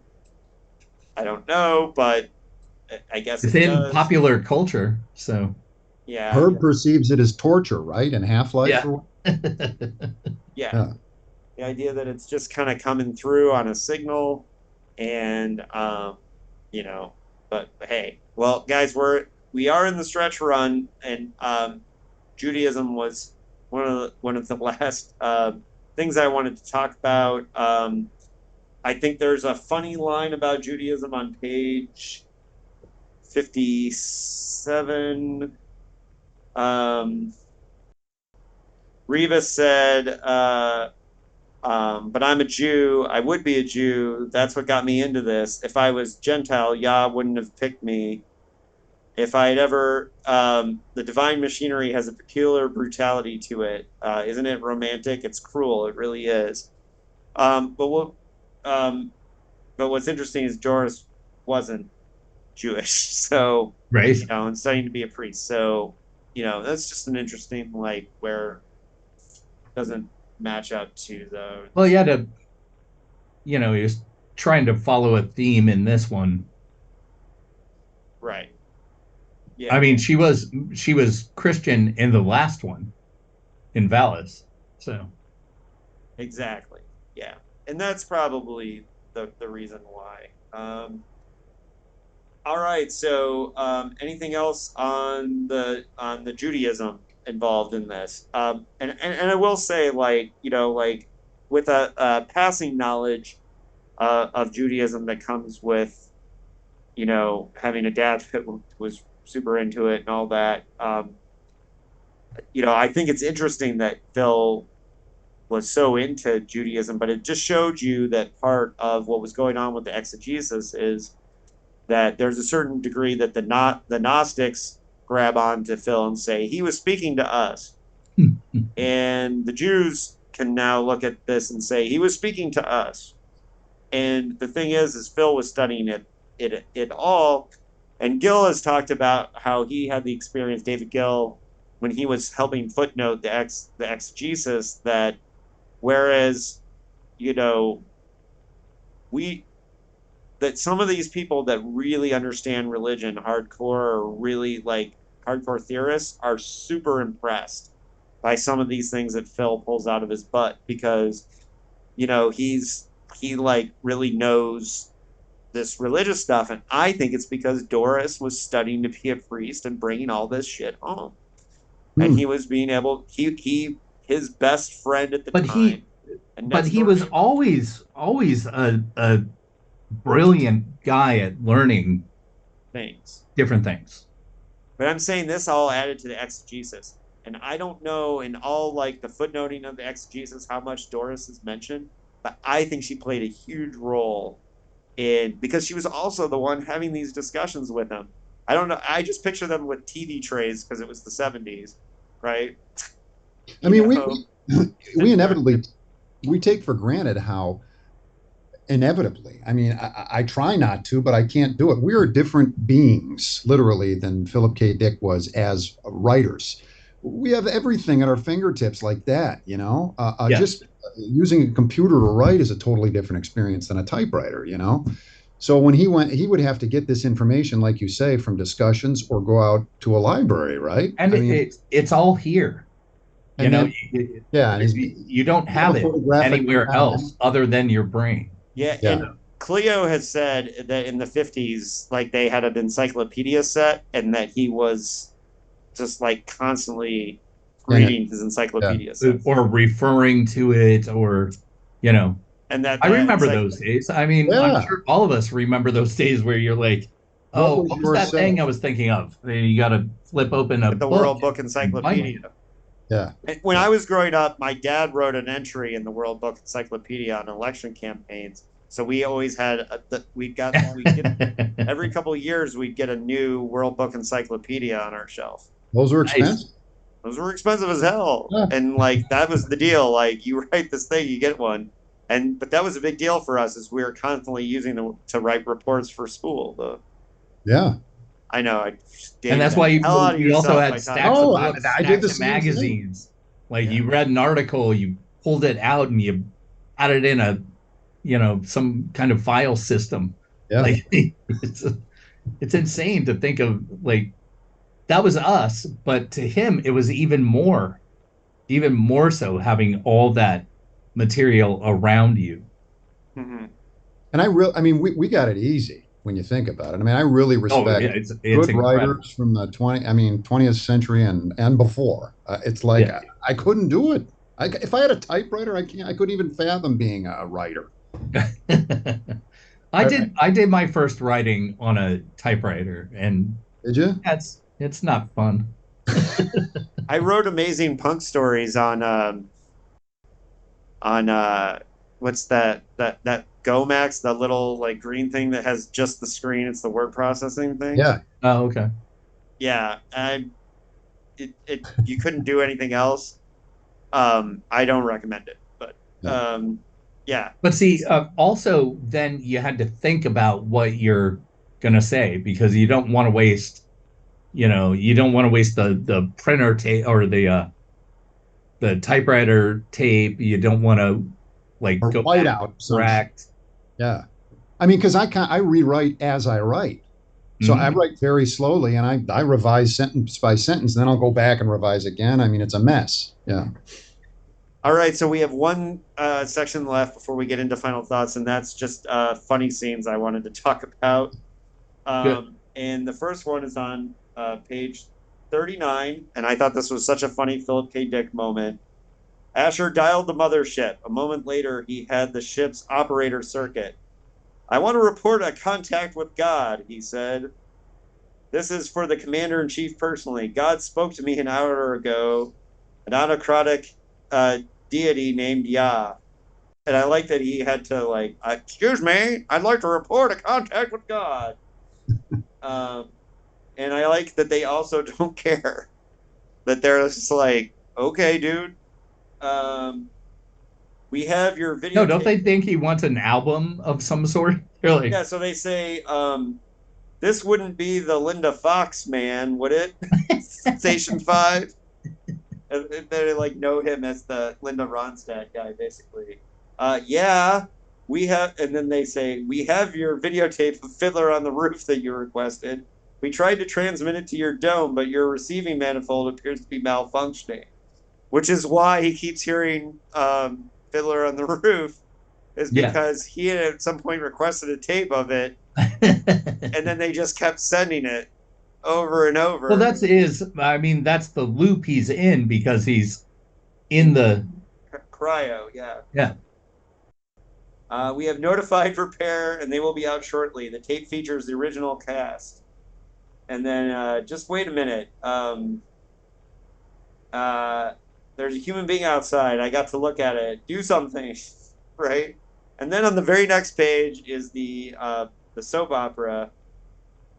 Oh, then the soap opera isn't a soap opera. She turns to the screen of the TV. They've been intercepting a psychotronic information transfer. I must have plugged in the wrong cable. Damn. Hell, I thought it was on the air an awful lot of the time. This is like the funniest scene in the book, in my opinion. It just occurred to me how big of a diss him describing the girl as like pimply and overweight and stuff is. Because So it's supposed to be, it's based on Doris, who is his on friend. well, it's like a comparison between that girl and Linda Ronstadt. Who he can't help but mention at least one. He mentions her once in the end, doesn't he? Yeah, he's like, oh my God, that's so mean. So Oh, he I was don't know almost. who so it was, what was her name? The neighbor? Doris. Doris. So But Doris said, he's writing Doris as this ugly chick that he's like, yeah, all right, someday she'll be Linda Ronstadt, but right now I'm good with it. He never well, met. Did he ever meet her? no, Linda never. Ronstadt? Yeah. No. He tried. You know, he was just hoping she read one of his books. No, he was Saw herself in. uh Tessa talks about him like being at parties and talking to famous people and being like, "Do you know Linda Ronstadt?" Oh, okay. Huh. Yeah, he And he asked was, the producer, the producer he threatened to kill, that wanted to do Android's Dream of Electric Sheep as a comedy. Oh. Right. Like one of the first meetings he had with him, he was like, "Do you know Linda Ronstadt?" Ugh. Yeah, yeah. yeah, he was constantly trying to get in touch with her. He would tell people like, "Yeah, I've got this project going. Linda Ronstadt's in it. Do you know her? Yeah, can we?" Yeah, and he would say every time they would say, "Who do you think should play this character?" Linda Like when he Ronstadt. talked to like Dan O'Bannon about like screamers or whatever, he's Yeah. like, just Second Variety, he'd be like, "You know, it would be great for that role, Linda Ronstadt." Like, whoever it was. He was a Yeah. little obsessed. Yeah. So okay, so here's the thing, and this is like crappy, typical Philip K. Dick behavior. Doris was his close confidant and friend for 4 years. She doesn't have the money to keep the apartment next to him as a condominium, has to move out of Orange County, and then he writes this book that describes her in all these ways, Like and is bad very way. shitty towards the fictionalized version of her because in his mind she abandoned him, right? And left him, and that is such a Philip K. Dick thing because like Yeah, he had that like lack of self-esteem well, that and you drove see him. that it's like in Valis, it's almost like the woman having cancer was like some punishment to him. Like, Right. oh, you went and got cancer. How could you do that to me? You I, know? I I know that's something that Anthony truly hated about these books, Yeah, he but truly it's hated something that. I've seen and done that I understand implicitly is that, you know, having to deal with someone with a handicap of any sort is a pain in the ass. It's like when you guys came over to when we were trying to do this episode and I couldn't like put the mic on the thing and you're like, just let me do it. Right. It's that kind of frustration. And once you've dealt with it for a certain amount of time, You did you tell me can't to help fuck but be off. like, Let's be clear. oh Jesus, it's just such a pain in the ass to deal with this shit. Yeah. Well, You know, and look, it's Hey, guys. to me it's not an insult. It's just reality. And Dick did a good job like painting that reality. all right. Well, Cut. listen, we get into final thoughts. And if we would do this as a movie too. So here's the thing. I'm going to give this book. It's funny because I always talk myself into a higher rating when Dude, we talk about them, but I think overall, because of the experience. yeah, the experience of talking about it and thinking about it again, and I don't remember what I gave it on Goodreads. I'd have to go look, but so I'll find out if I changed my. But I think right now I'm gonna give this 4 out of 5 syntho wombs. And basically, I think I prefer this to Valis because I like that it's actually science fiction. Hmm. I was less bogged down by the autobiographical things because I think if you don't know Phil's story, they're not overwhelming. They're overwhelming if you're me, but like I can't hold that against the book. And I think, unlike Valis, I think this one comes to some conclusions philosophically with especially the big noodle scene, which I think when we talked about like the various scenes that make this book, the big noodle, the reality test, the opening isolation, and like I just think this one combines the Philip K. Dick science fiction with all the exegesis shit and what he was going through religiously. It feels like a book from the 60s, and so it's a much more pure Philip K. Dick.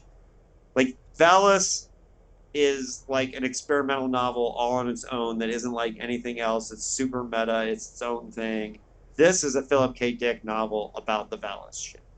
And so to me, I like it better than Valis. 4 out of 5 Syntho wounds. Langhorne.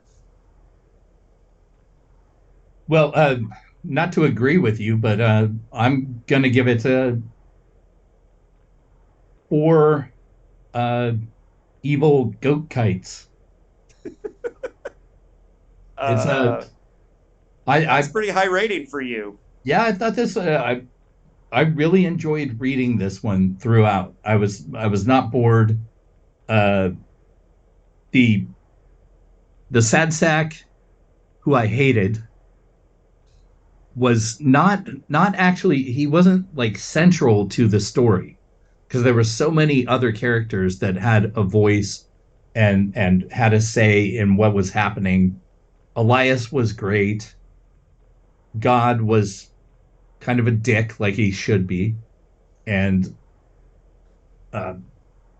all the other characters were interesting to me. God was a dick, as he should. God was a dick. I mean, he was.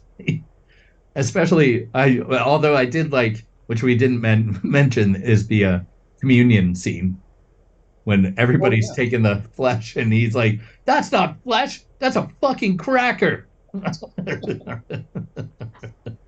thought that was pretty funny.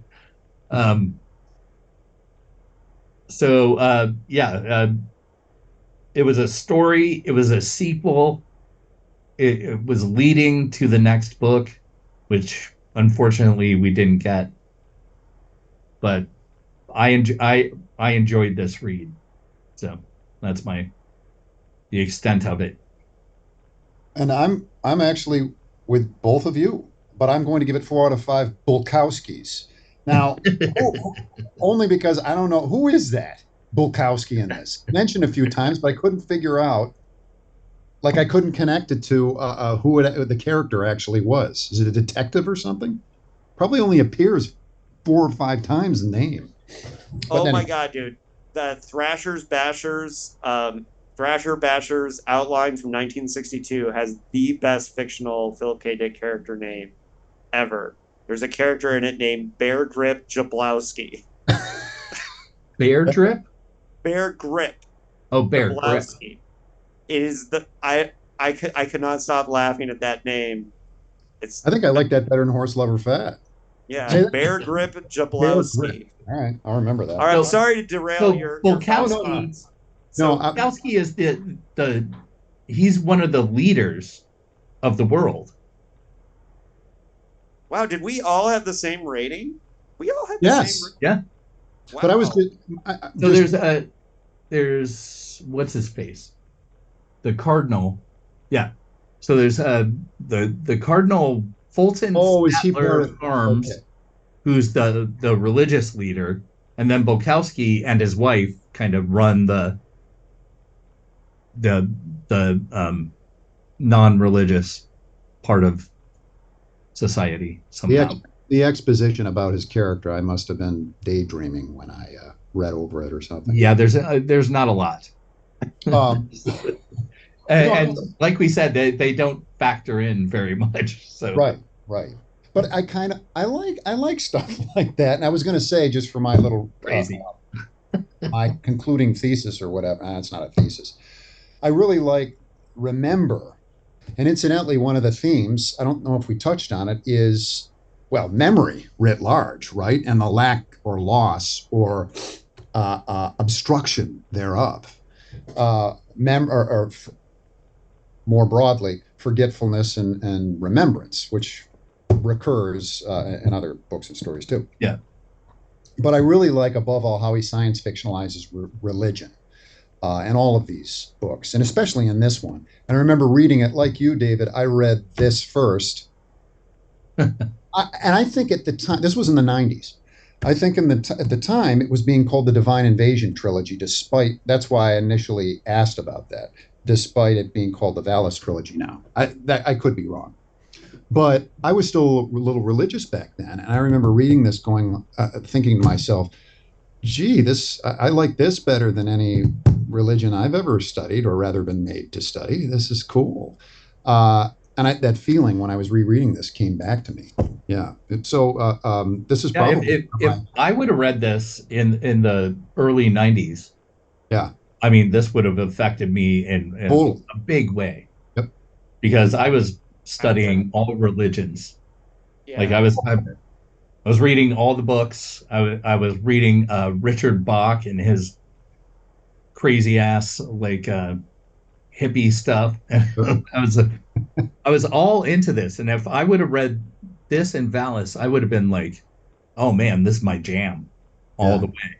Well, and I read Divine Invasion and Valis like in 2003 is when I read those, so it was pretty. See, I read part of Valis in '94 or something like that.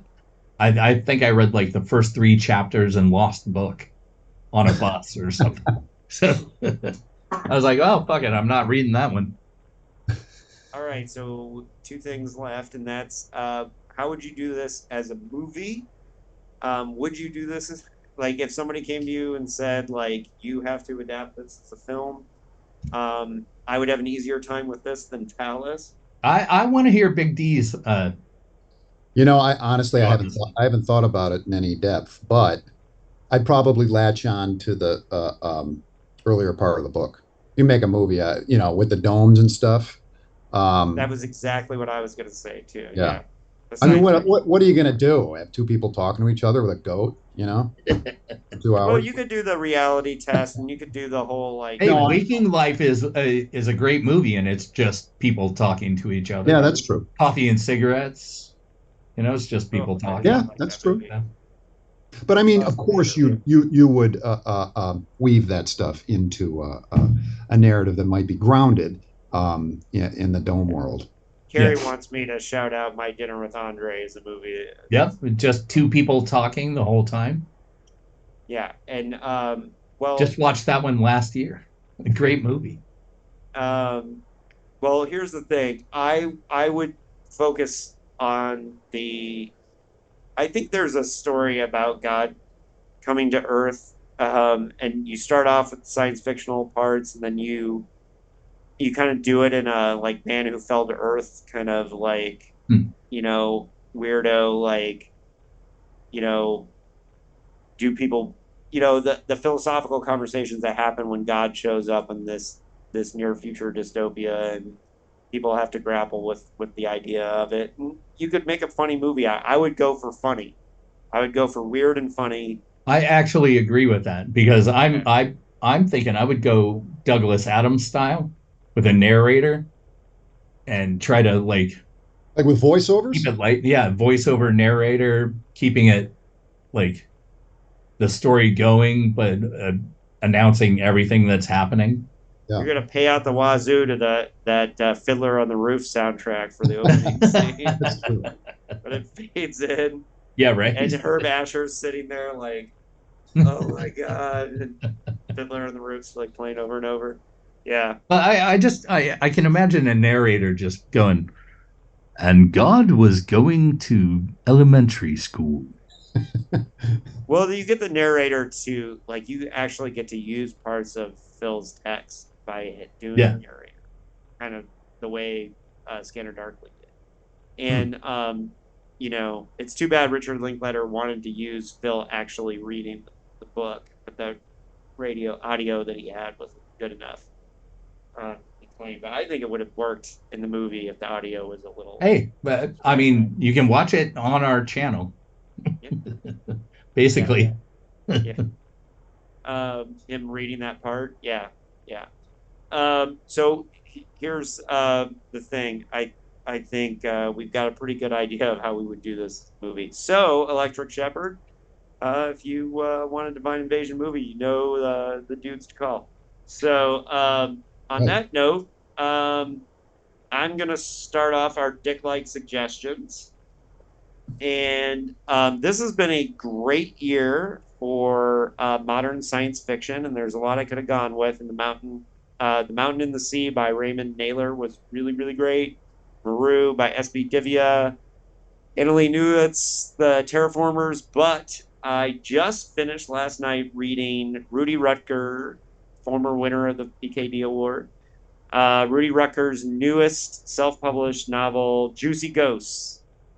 And Juicy Ghosts is kind of, it was written in 2020, and it's very obviously about 2020, but it's also about AI, and it's very PKD because characters in it are uploading their consciousness to life boxes and waiting for cloned, fresh bodies, and it's very funny.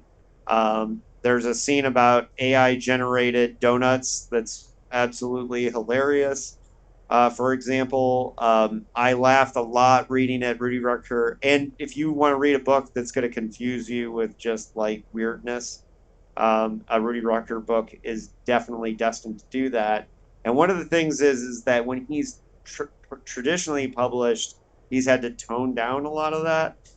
Huh. But when he publishes it himself, look like wetware and all of those. yeah, which I still like. But this book is not toned down in the weirdness. Yeah, I was wondering why it was self-published.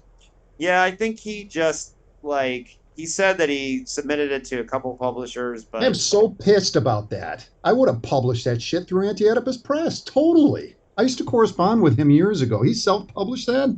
Yeah. Oh.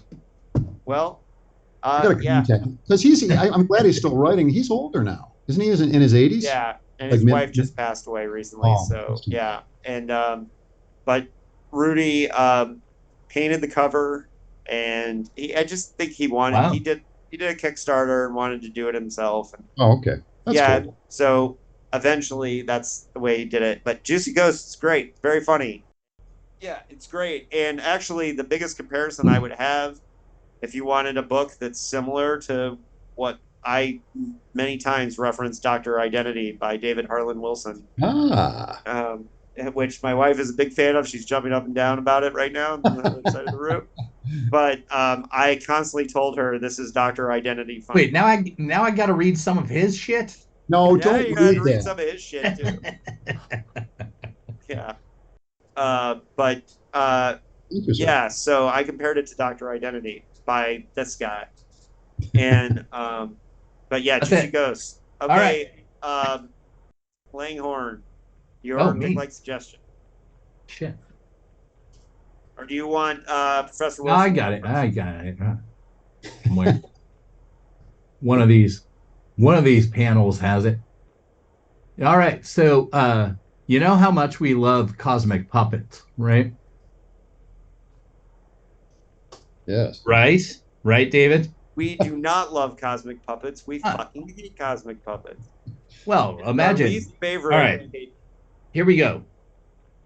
There's this small town and a couple, this time with the family, 2 kids, come up to this log in the middle of the road. Wait, is this crows a video around game? it? Of course. And they go around, they end up in this town where there's something mysterious happening. Is this a movie or a video game or a book?